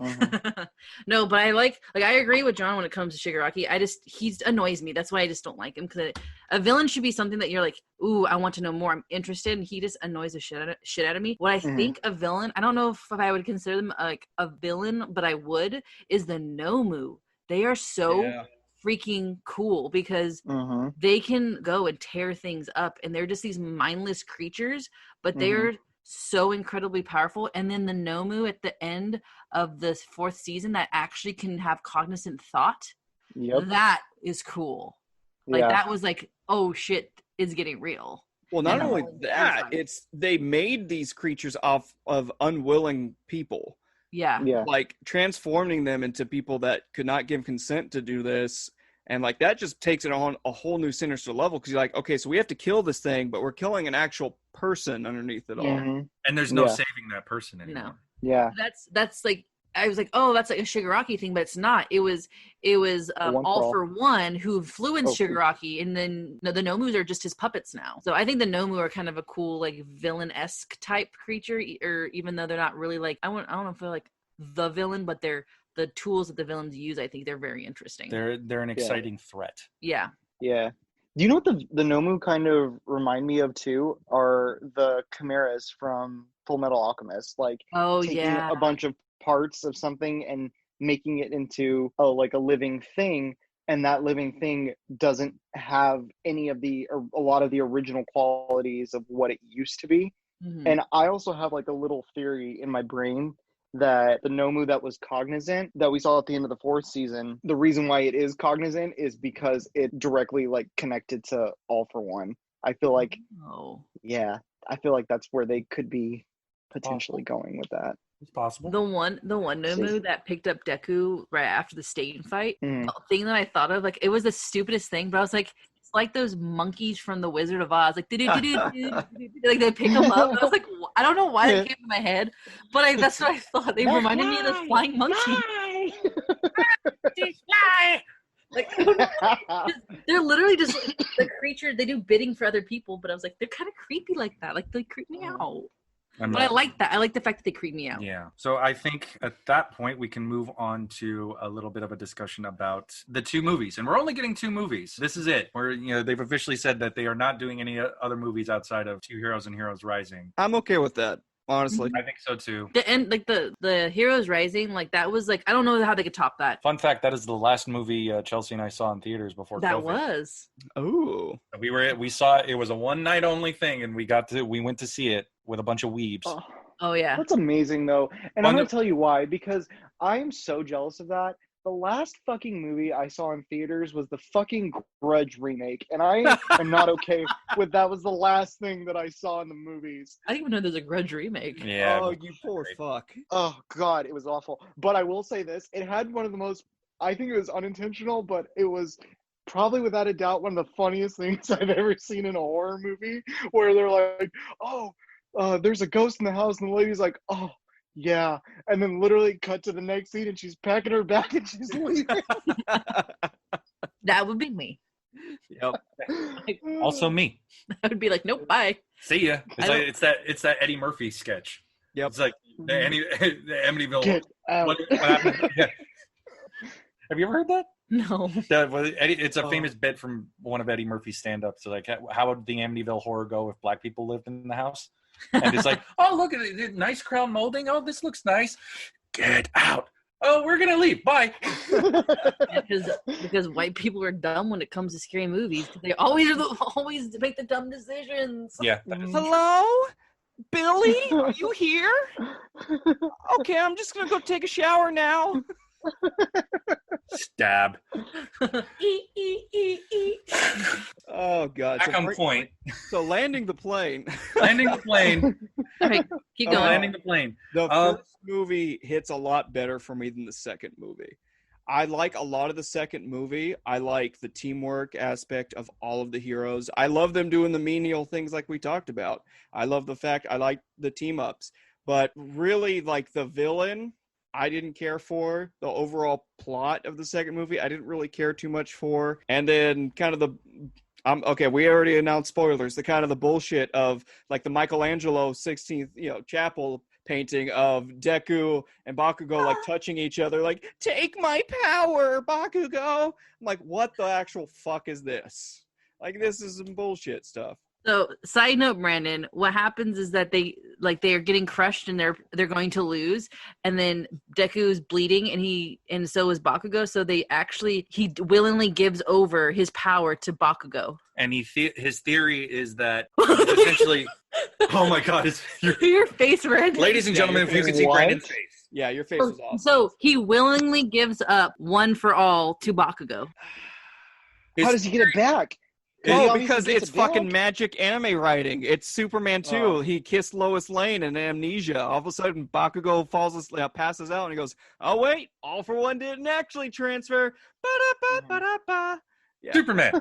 No, so like at the end of the fight, they're both laying next to each other, and All Might runs up to them, and Deku's like, I gave it up. I gave it to Bakugo. And then he's sitting there, and he passes out, and like All Might's in this emotional fit, and he realizes for some reason, I don't know how he does, because I guess he had the power. Yeah. He like looks at Bakugo and notices that the power didn't actually transfer. He just shared it. And so he's like, and then he like looks up at the sky. He's like, oh, thank you. And then like that's how it kind of ends. Well, All Might theorizes that the quirk is sentient. Mm-hmm. That which we'll get into. Yeah, because there are 8 previous holders, the quirk has assumed some semblance of their personalities.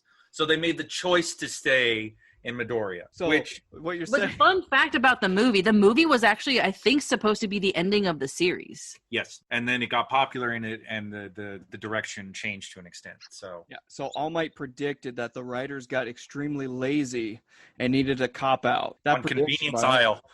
on convenience aisle. Literally. Literally. Oh my god. No, And I can see where you're coming from though. Like, I just really like the fight scene, because the fight scene was very, like, me not knowing much about Dragon Ball Z, it was very Dragon Ball Z-ish. Yeah, no, like the fight, like the final animation, the fighting, all of that was great.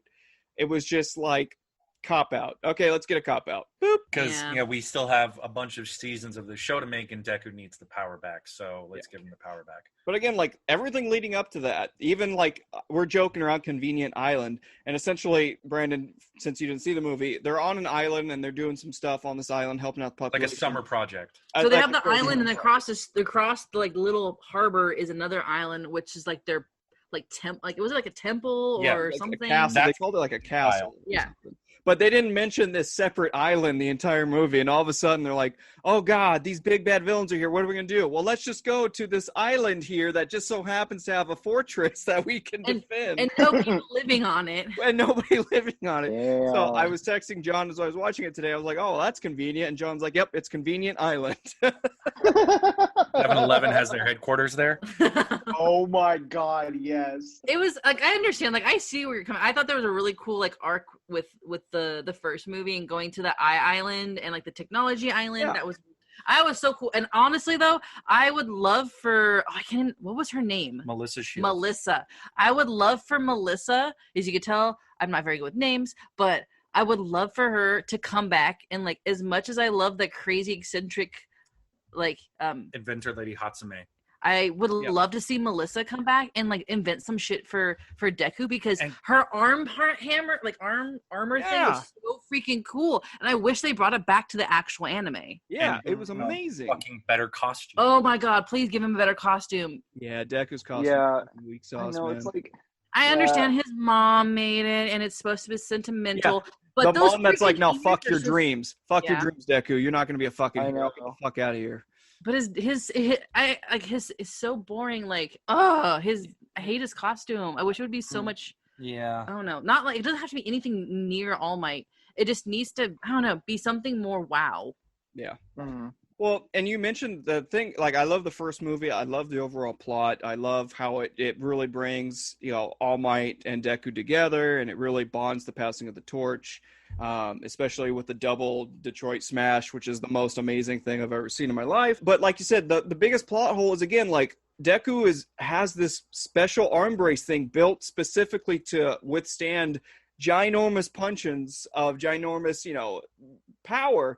And you're like, dude, yeah, you broke it. I get it. But hey, Melissa, can you make me a second? Like, I got to go back and actually, fight some fucking bad people. I'd really love to maybe throw a punch and not amputate my arm. Which was kind of a bummer because it was in the movie. We went and saw the movie before we saw the ending of the season 4. And we were in the movie and we looked at each other. movie. The second movie. We looked at each other at the same time. And that's when he did his little finger cannon flick thing. And you could hear the whole theater go, wait, What? what? We all went like, what? We all looked at each other because he got it the next episode that was airing on Funimation. Oh, And we were like, what is this? What is this? We didn't even know what it was. And then I think they, streamlined the movie too early. It should have been after season 4.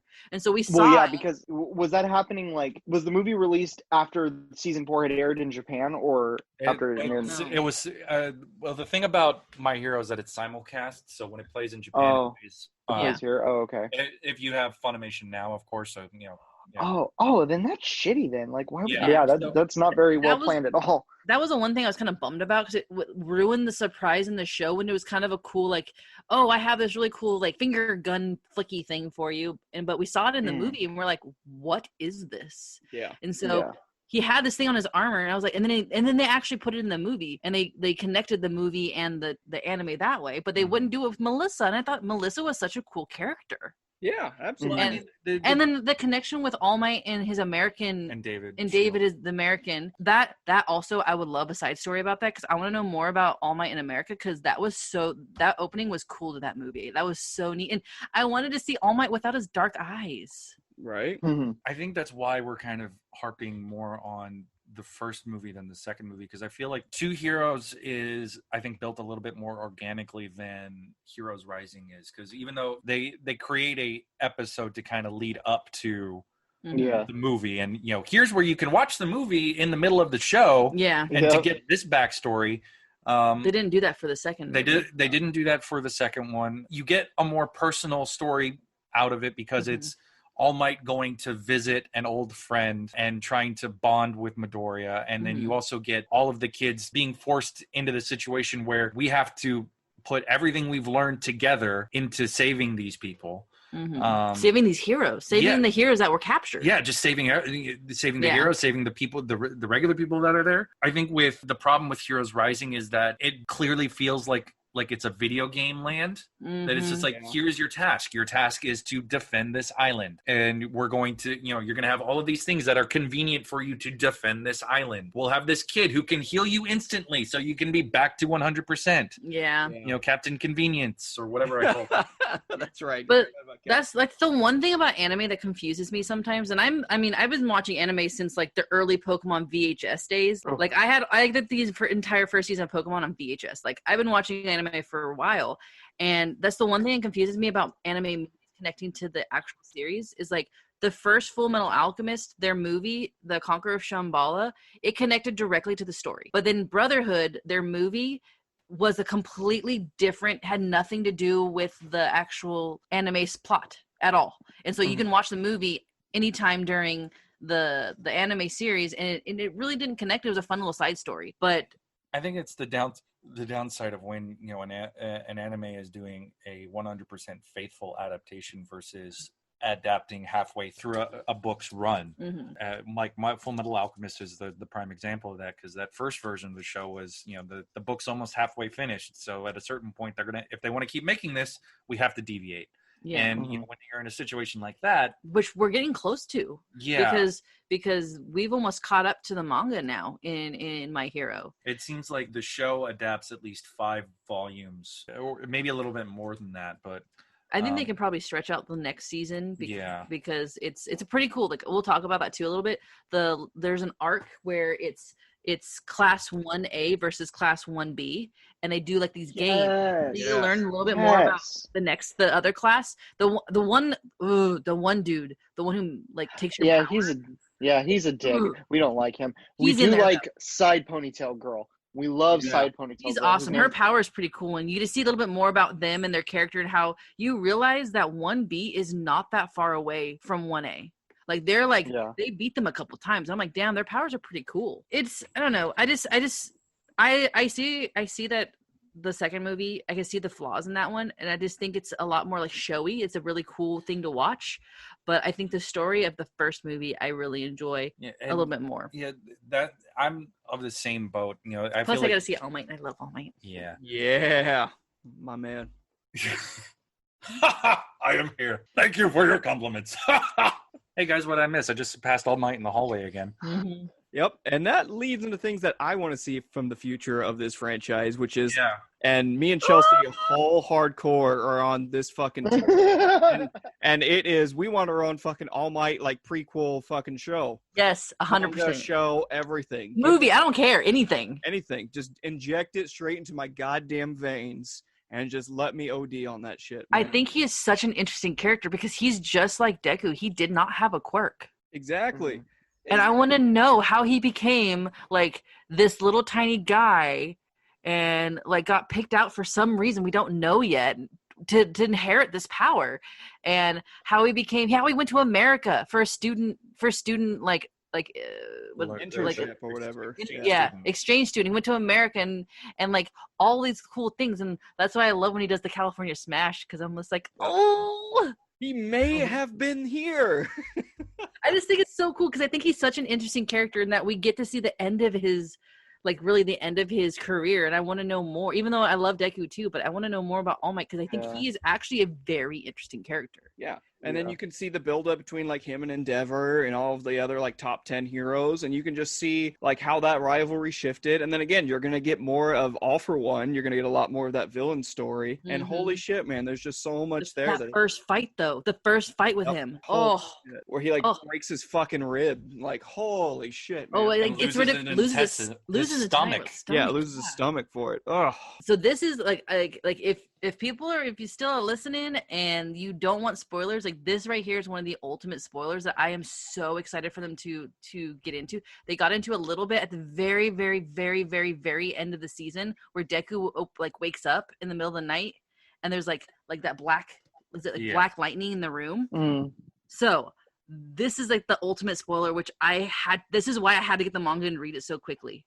Can I pause you really quickly? Yes. Because I have a theory about what that was. Okay. So you kind of touched on it a little bit earlier, and I completely agree. And it's been something I've been thinking about for a while because I think it's really interesting the people that get All for One, the power, or One for All the power, because I think that it's really interesting that All Might gets the power from his mentor, but at the same time that All Might's coming into his power, you have all these other people like Endeavor, who's like super OP powerful, that doesn't get the power. And then like whenever he sees All Might knows his career is coming to an end, and he has Mirio, there's a bunch of other kids that have insanely strong powers, but he doesn't feel compelled to give it to them. And I think some of that is the choice of the user giving that power away to someone that they think would be a good representation or carrier of the ability. But I tend to agree with you that the power is sentient and it also chooses the person, kind of like how the wands work in Harry Potter, if that makes sense. The wand like chooses the wizard, Mr. Potter. Straight up, like I think that I truly believe that that's like one of the ways that is going to come into play.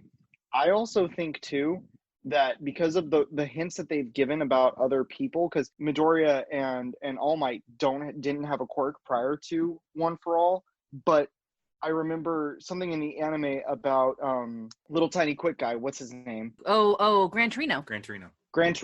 Yeah, Gran Torino makes mention of her quirk prior to One for All. And I'm like, can you also like have a quirk and then have a One for All? Is it like All for One's thing where we've just been building up these things and that there's these other quirks that like an Inception quirk within a quirkception, if you will? Continue. It is 100%. So what you learn, because Deku actually goes into the power, like when he's like asleep or meditating, and you realize it's a power building quirk. So as you pass on One for All, as you pass it on, it stacks. So it takes the quirks of the previous members who's had it and builds it. So essentially right now Deku has like, we know because All Might doesn't have one, Deku didn't have one, and there was 8 people before All Might. He essentially has like 9. It's 7 because All Might's 8. All Might. So he essentially has like, if they all had quirks, 7 individual quirks within the power. So he has not only the power building, he has other quirks that he can tap into from previous wielders. Yeah, hell yeah, girl. The original quirk holder was quirkless. No, he was not. The original quirk holder wasn't. That's right. His power was to pass on a quirk. That's why the power. But he didn't have a quirk to pass on. So he couldn't pass on a quirk. So then he had got the power building quirk that his brother gave him, and that's how it started. So the original wielder had the power to pass on a quirk. The brother of All for One. But All for One was like, I'm going to be a jerk and give you this power stacking quirk. So he passed that power stacking quirk on to somebody because that was his quirk to do. And every time it passes on, it just builds in power. So right now, Deku is the most powerful wielder of the power. If he's able to unlock all the power. So that happens in the manga when they're fighting the class 1B. He starts to pull on that power. It's like that black lightning, that black power. It's called Black Whip. Yeah, Black Whip. It actually, he loses control of it in the middle of the fight. Oh, shit. Like, I thought that was so interesting. So you get a taste of it at the end of season 4. And I thought that's what I thought was so interesting is that now this kid who is quirkless is now like the wielder of multiple quirks. Drowning in quirks. That he now, because I don't think All Might was the one. All Might was all about punch, go. Well, All Might had a very specific goal. Yeah. He didn't need all of those things. But I know now Deku is more of the strategic tactician type person.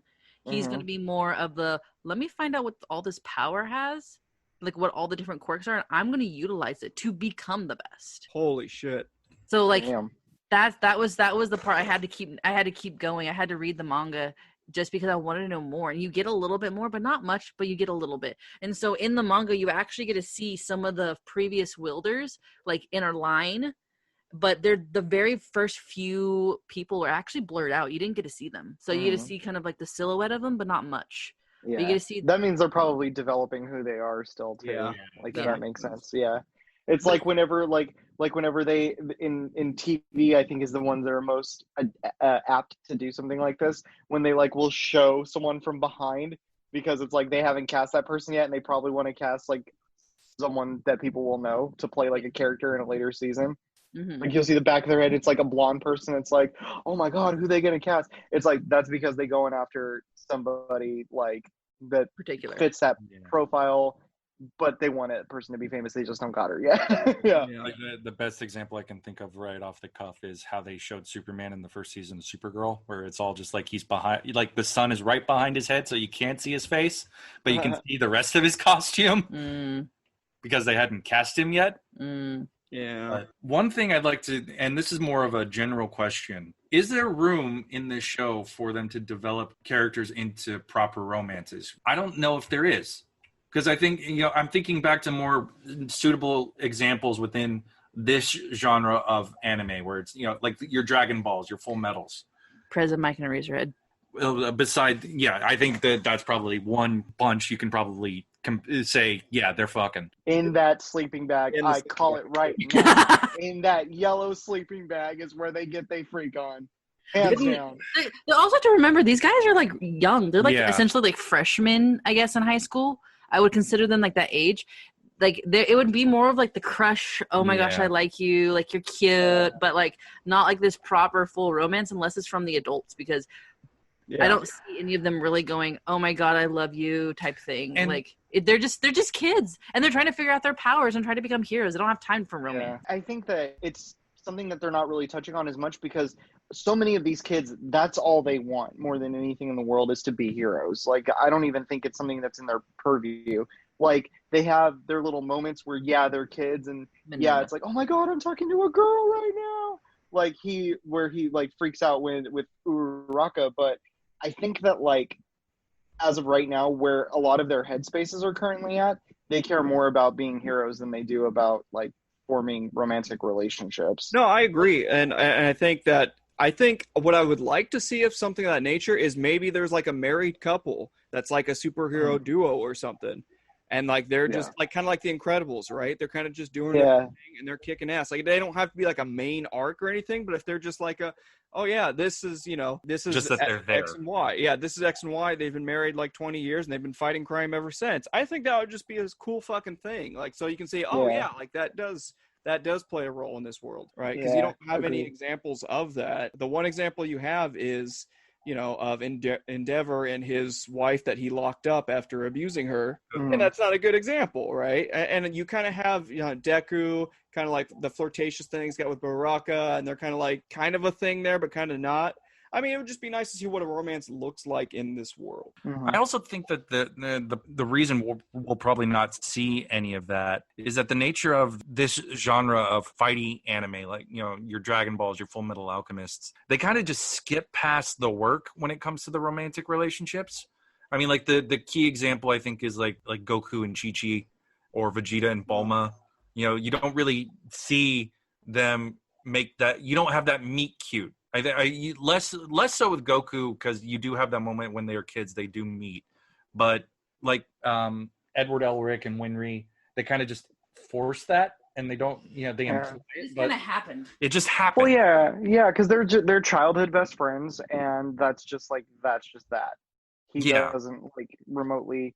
I think honestly, it's just because she like their relationship cracks me up, because I feel like she's like literally the only woman that would like actually put up with his bullshit, because he does not. He's just so like one track mind, doing his thing, trying to help his brother and him get their bodies back, and like literally does not give a shit about anything other than that. And then there's occasionally like, hey, Winry, fix my arm, fix my leg, put Al back together. Okay, thanks. Bye. What I know about a ship that I've heard online that a lot of people are shipping, and I was like, I'm kind of here for it. Is Bakugo and Kirishima. Down. I've heard stuff. I've heard like just like people just talking about it on the internet, and I was like, I see it. Like I'm down. So there's I a ship riot it. in one of their pants. Hey. Yeah, you know what? I'm all for just a messy gay triangle between Deku, Hiroshima, and Bakugo. I'm here for it, man. But in all seriousness, I don't think they need to do romance. I really don't. That's not what the show's about. It's not the genre either. Yeah, Yeah, for the genre. I think the story works without it, and then you don't have like the thing where a lot of these animes fall into, where it's like you have a 3-episode arc of this silly, like, I'm gonna chase after this person romantically. Oh no, now this didn't turn out because right as I was about to say I love you, somebody punched me in the face. Like, which is fine, it's fun, but I would like to see what an actual relationship in this world looks like, whatever that may be. It doesn't have to be an arc. Like, I want that to be more of an adult thing, though. Like, I want some of the pro heroes, though. Sure. Like I said, they're just kids. They're learning their powers. They're learning where they belong in this hero society. And I think that some of the more established heroes, some of those more pro heroes, I would be more inclined to seeing some of that romance instead of the kids, because it kind of creeps me out a little bit thinking about like 15-year-olds. Yeah, so I'd rather see some of those adults who kind of, I don't know. I think there are ways that they can kind of make it a little bit more innocuous, like if they were to do kind of like the Cory and Topanga route a little bit. Yeah. For all the millennial listeners, but I think that that's something that they could easily handle should they choose to go that route, because they don't have to make it like creepy. But yeah, absolutely, like I agree with what Anthony said. Like, it would be really, really interesting to see what actual loving relationships look like between people that have been in the game for a while, like kind of like he said with the Incredible stuff, like mom, dad, kids, all that good stuff, and then like fighting crime. At this point, all we have is my super suit. That's what I want to see. Because at this point, all we have is a douchebag abuser and absent father and Deku's dad. So I mean, relationships are not looked on positively in My Hero Academia, I don't think. But we got 2 more topics to hit, and then I think we'll be able to wrap this up. So I'd like to open it up to just like kind of just general mysteries, concerns, questions you might have. Chelsi has an abundance of them, so I'm going to let her take the floor. Well, we kind of talked about the one about the power, so we talked about that. But like, but Dobby though, like, come on, like who is Dobby or Dabby, however you're going to say his name? The blue fire. The blue guy with the the villains. The League of Villains. But seriously though, like, who is he? Who is he? You want to hear? You want to hear what the conspiracies online? And I think it's very, very. And they kind of allude to a little bit over the. Hell, I think I know what you're about to say, and I kind of agree. So they talked about it a little bit on the manga, and then he made kind of a comment. To Endeavor, I think he's a Todoroki. I don't know, but the Blue Flames. There's 4 kids in that family. We haven't met 3. We haven't met one of the brothers or one of the kids yet. Did Shoto and him ever come into contact when they went to the camp with the Pussycats? There is I think if my memory serves me correctly, there is a moment in the manga where they do interact, but and there's kind of like a pause where I think there's an implication that maybe he recognizes Dobby. But I think I don't know, it's like he kind of has the body type of a Todoroki, but in the manga, after the Endeavor fight with that sentient Nomu and Hawks, Endeavor's kind of messed up, and Dabby goes down and says something, just like says something to him. I should go get the manga and read it, but he says something to him, and like he leaves. Yeah. He doesn't fight him, just leaves. But I think I like it's a really good theory, and I've been hearing on the internet. I'm like, oh, that is a good theory. So you also brought up something too, and this kind of like falls into the same topic about Midoriya's dad, and like you said that he breathes fire. Oh, don't say he's a Todoroki! Don't you dare! But girl. So Endeavor was messing around, and he. Oh. I mean, fire plus like Midoriya's mom's like telekinetic, right, or something like that. Moves a small object. She does this, and she moves like a small object. Yeah, that's it. So maybe he thought that like fire with telekinetic could be something cool. Ooh. I mean, he is enough of a douchebag to do something like that. So what they say in the manga, I think they mention it briefly in the anime too, is that she says that his, like, when he's going in to get his quirk analyzed as a child, she says the doctor asks what the parents' powers are, and she goes, I can move small objects, and his father breathes fire. And she makes a comment in the manga somewhere that his dad works overseas. Oh, okay, yeah, it's probably not that then. But I mean that's a pretty good thought too, though. But Yeah. it begs the question: why isn't he around more? But like, it's not like they never mention anything about like a divorce. They never mention him. That's why I just kind of thought like, oh yeah, she's a single mom. Like I never gave that throwaway line any thought afterwards, because I was like, oh, I remember her mentioning something about the dad, but then that's it. Yeah, but just she mentioned something about him working overseas, and that's the only information we've ever had. And there's no implication in any of the manga past that, and then the anime either. It's like in the few volumes that was published past the anime, they've never made mention of him either. So that I'm just curious, because we literally know next to nothing about his dad, and that's a very curious thing, because normally the parents are either dead, abandoned, or like super evil, or they're like very supportive. And he's just there, but he's alive of what we know, but he's not there. He just like abandoned the family essentially, for all we know. For all we know. So I think for all we know, You know. that's one of the big mysteries of the show is his dad, and it's a really dumb thing to focus on because it's not that big of a thing, and we don't even know if it's ever going to get touched upon. Yeah, I know. Could you imagine? It's like, oh my god, but what's this mystery about? And it's like nothing. Yeah, my dad's just Like, an international UPS driver. Yeah. because I don't even know what his mom does, to be honest. His mom is just kind There. of there to be kind of, to essentially just worry, and to be that figure that I think Deku is kind of subconsciously railing against, because she never told him the thing he needed most.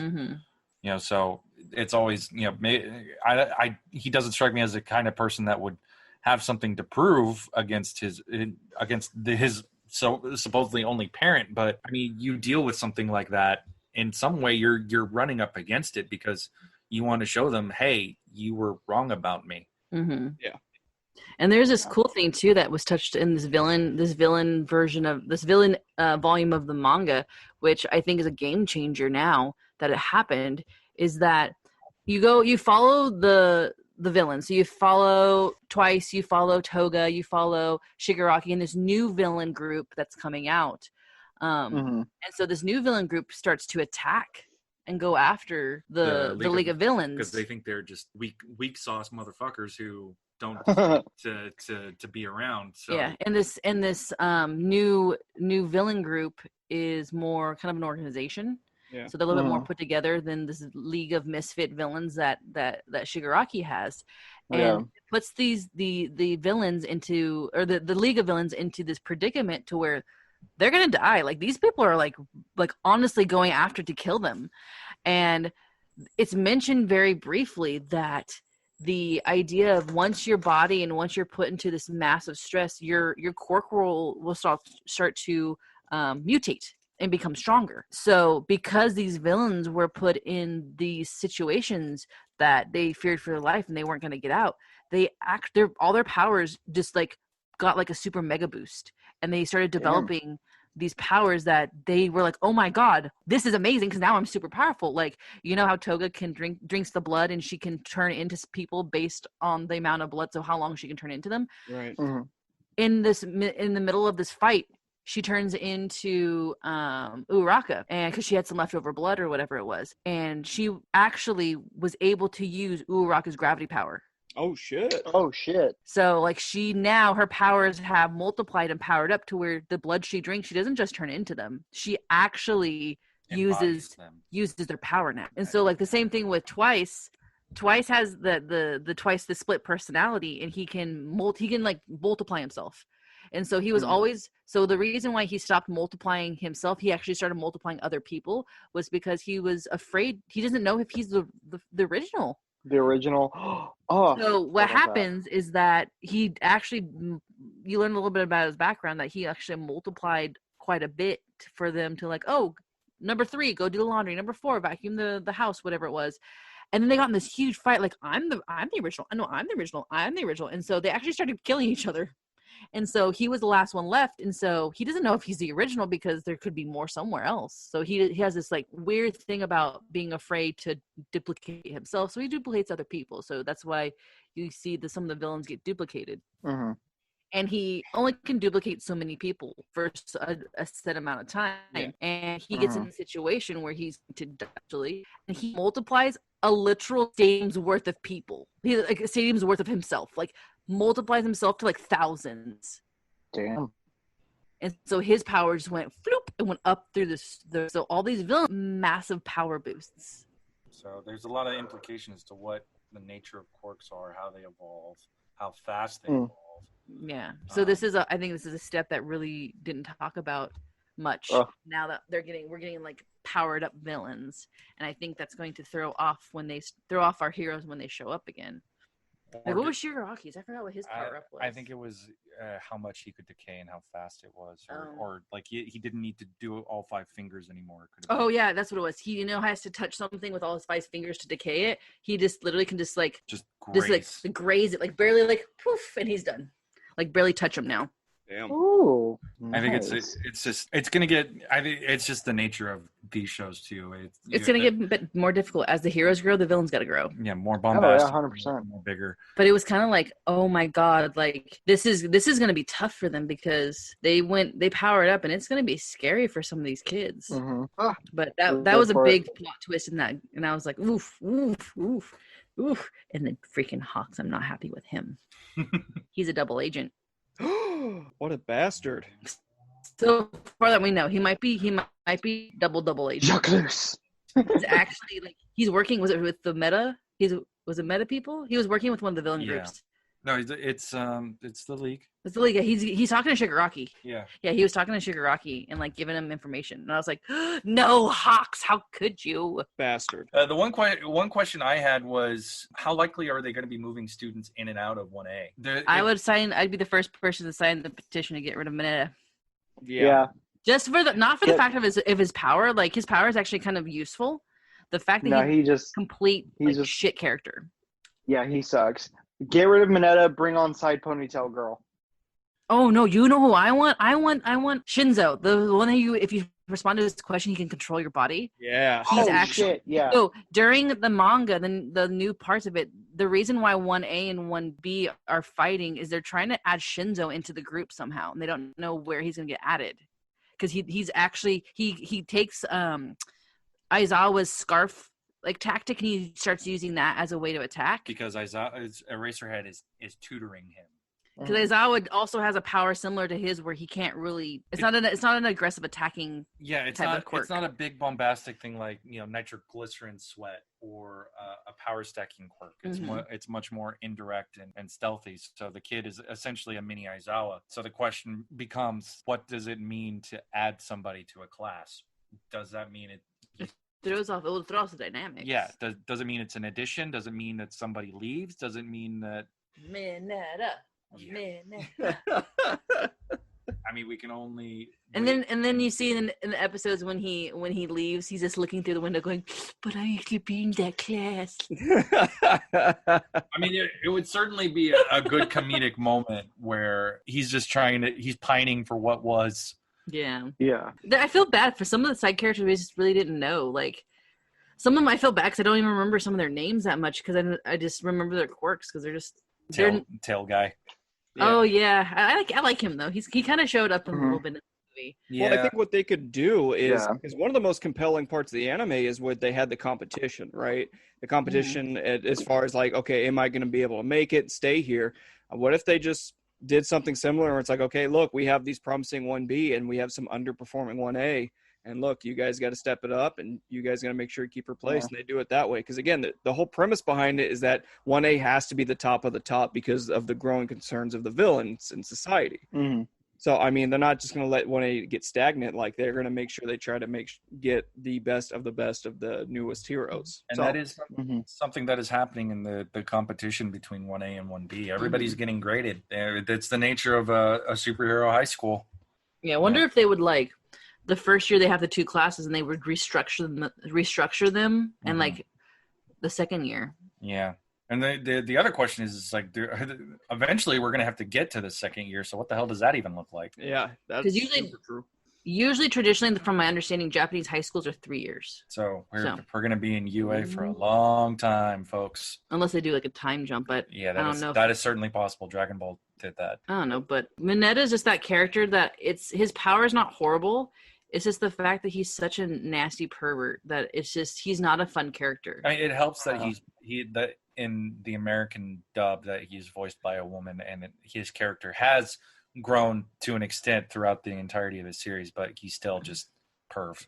That's like that's still his defining trait is perv. And at a certain point, it's just like, well, the kid, you gotta have to grow up. Brandon, Anthony, do you have any questions, theories, concerns? I want to touch upon a concern, and again, this might be a good way to segue towards the ending here, is one of my biggest concerns is how much longer can they consistently hit on such a high level, right? Because that's one of my biggest things, not just with animes, but just with TV shows in general, right? Especially these season binged ones, where it's like everything's been hitting on such a high note, but just even towards, again, the end of the 4th season, like we talked about the festival, and it was fun, it was cute, but again, not really having the villain, they didn't really know how to pace the ending correctly, and then again, with the second movie, it's like, okay, are we starting to reach the point where they're going to start to jump the shark?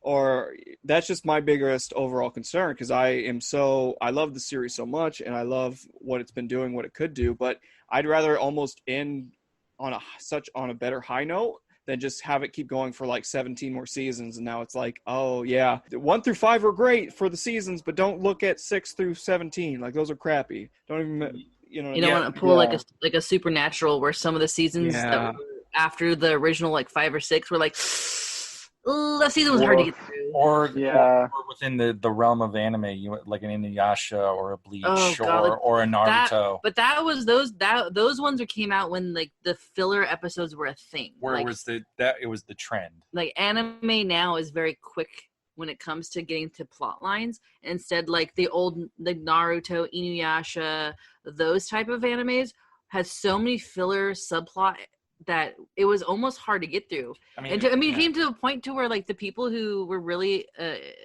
into Naruto, they made a list of like, here are the filler episodes that you can skip, and here are the main story episodes that you can go to. Like that's I don't want that to happen to My Hero, but I don't think that we've gone through so much plot in these 4 seasons and so many arcs. It's very quick.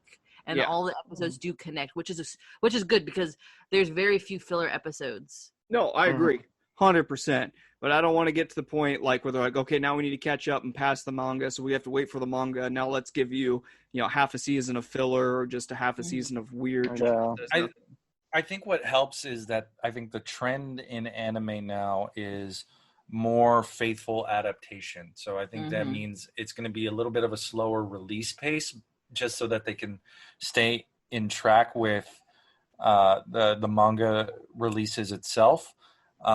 But that's just pure speculation on my part. I mean, they're remaking a lot of older style animes, like Full Metal being one of them. They're remaking them. So is Fruits Basket. Fruits Basket got a remake that's going to be closer to the manga now, which the remake is beautiful, way better quality than the original one, which I still love the original. But like a Dragon Ball 2, now they're remaking it to cut off some of those filler episodes that weren't needed. Yeah, you get Kai, and then you get sequel shows and Super, which is having its own manga adaptation. But I hope that people are still loyal to the show, to My Hero, to where if they have to be like, we're not going to update it for like, we're not going to put out a new season for like another 2 years until they catch up, like the manga gets released. Yeah. Will there be people will the fans still be willing to be around to watch it 2 years later? Oh, hands down. Oh, hands down.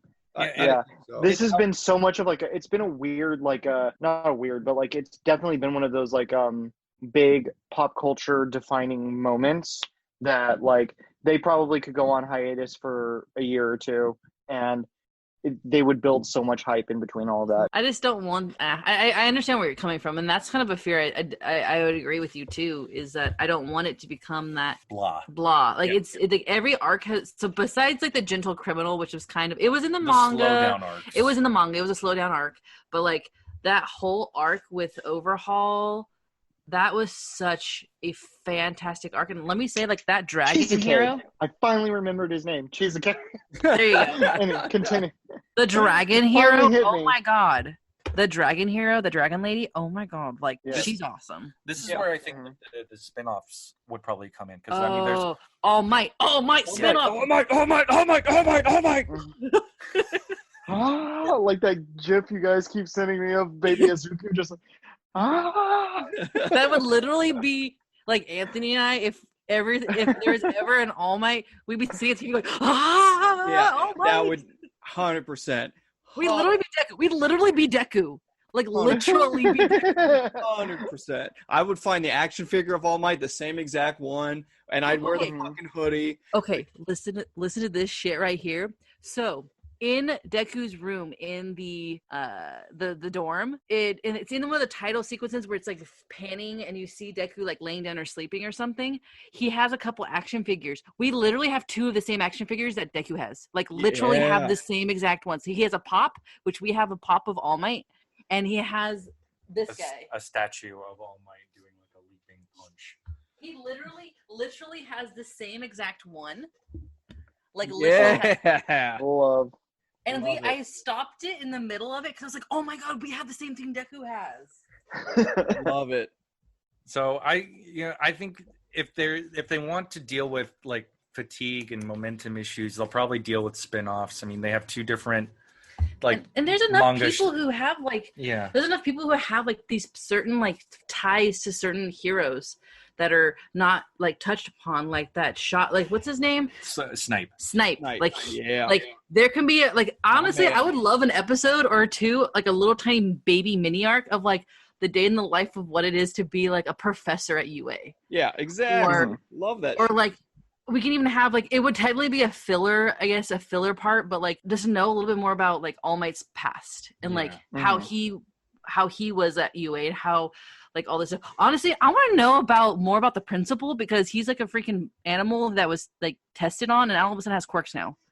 Mhm. I'd also like to know more about this whole mole subplot because the principal brings up the fact that there's a mole at the school. Yeah, and then we never really And touched it never gets brought up again, particularly the fact well. that he looks like a mole. Mhm. Yeah, I mean, that's neither here nor there. But I think, to bring it on home, to land the plane, as we always do here at the Ludic Loungecast. Chelsea, you mentioned, people have a lot of connections to certain characters, and I'd like to open it up to something broader. I'd like to ask everybody on the panel, what does the show mean to you? And I'm just gonna say, y'all are welcome because I told John about the show, John told Anthony, and I told Brandon. So you're welcome That's it, that you guys girl. got into My Hero because I Mm. watched it and I shared my love for it to you. She's Yep. the master. I am the apprentice. And Just wanted to say you're welcome. snaps. Mhm. That's a callback for Anthony, too. There we go. Snappage. I think what the show means to me, before diving into the actual show itself, I think it's kind of just, I know we just joked about it, but it's what you said. It's a show amongst friends that we all love and that we can all speak the same language about, right? And it's brought all of us closer together. I mean, hell, it introduced me to Brandon, just about, right? And Yeah. I think that will always be in my back pocket regarding this show. So that's why it's kind of one of my fondest shows that I watch and have watched. But overall, the show just means hope. Like if I had to just sum it up into one thing, is that My Hero Academia it's hope. Because the kids are hoping to become great heroes. The heroes are hoping that these kids can take the mantle. It's a classic good versus evil, but there's just so much hope. And each individual member of like Class 1A or the actual mainstream heroes, hope means something different to them. And that brings something different to the table and to the anime itself. Brandon, would you like to go? Yeah. For me, I would say too that like the show, like as Anthony said, it's such a compelling story about good versus evil, but it's like this whole idea that the everyman can be just like Deku and just charge into the middle of nothing with no training, no ability whatsoever, but just wanting to do the right thing in that exact moment in time, even and do it, just react as like a reactionary measure, not something that's even calculated or planned out, just to know that like you could go out and just do a good deed for no reason other than just being a good person, to me is like a really important message to send out to people too, is that like literally anybody can be a hero and do a good deed. And to me, I think that's like just a really powerful statement that you can make too. Chelsi? I think it's this, the wholesomeness of the show is what it really touches on me, is that I've always been the type of person to always side with the hero because I've liked the idea of it. And now more so than ever, we really don't have a hero. Just with everything going on, it's kind of putting a lot of people down. And in the show, it just kind of is that like bright light where this kid can be told that he can't be a hero, and then all of a sudden is this hero in the making, and we know it says he's going to be the greatest hero. He's going to be the number one hero. We know that's going to happen someday. And just the underdog thing is just touches on me, just because sometimes it's something that everyone can connect to. So sometimes some time in their life, everyone always has felt like an underdog in something, or has had a difficult time, or has been told that you can't be good enough for whatever it is. And to see somebody who's been told you can't be a hero and actually like his ass gets kicked by cleaning up that beach, and the development of his character from being crybaby with no quirk to this amazing hero that everyone thinks about when they're in this tough situation. So it's like, oh, what would he do? What would Deku do? What would Bakugo do in this situation? It just means that there's this, like what you said, Anthony, there's hope, and there's this idea of there are good people in this world. Whether this is anime, it's just an anime, a cartoon, whatever it is, there's good people in the world, somewhere in the world, anime or not, there's going to be somebody there to back you up. I feel like I cannot answer this question now that you guys have made such great fucking answers. I hate you all. Unfortunately, I think I might sound a little bit repetitive because I think it's along the lines of what Anthony talked about. I think what this show is an inspiration. I think that this show fills a void that has vanished in the world to an extent. And I think it's coming back, to be honest. I think that if you look at what's going on and you're really listening to what people are saying and what people are doing, you're seeing a resurgence of the belief that a collective movement can actually bring about something positive, and that collaboration across all different spectrums is the only way through adversity. That's clearly exemplified by what the class can do when they're not bogged down in their own pettiness or their own forced competition. When they are bringing the collective whole of their experiences together, they are truly, absolutely unstoppable. And I think that's something that is a good reminder for everyone to have on a regular basis. And I want to also add too is that I have a couple of students and stuff who watch it, and it's a positive show. It's not like a show that gets you down. It's a show that you enjoy to watch, because there's some shows that I know the kids watch and that people watch, and it's kind of like, that's heavy. That's like heavy and dark, and like there's suicide and there's murder and like stuff like that. But this is just a wholesome, fun, good show for kids, adults, anybody to watch and connect to. Like, there is a character that you connect to. There's so many different types of characters in the show that there's somebody that you get pulled towards. And I think that's something that not all shows have now, is this just pure good fun connection, but also just a good show. It's like, I don't know, it's just a good show. Like, And on that note, Chelsi, Brandon, I'd like to thank you for partaking in our first Ludic Lounge table. I was thinking that this one should be called My Ludic Academia, a roundtable inside. Oh, hell yeah, girl. That's a good one. There we go. I mean, you picked one of my favorite topics, so I couldn't say no. Yeah, that did help. So, on behalf of my wonderful co-host, Anthony Gluteus Maximus. Yes, you. Yes. This has been John Soares. You have been listening to the Ludic Loungecast. Thank you for listening. Thank you for lounging with us. Good night, everybody.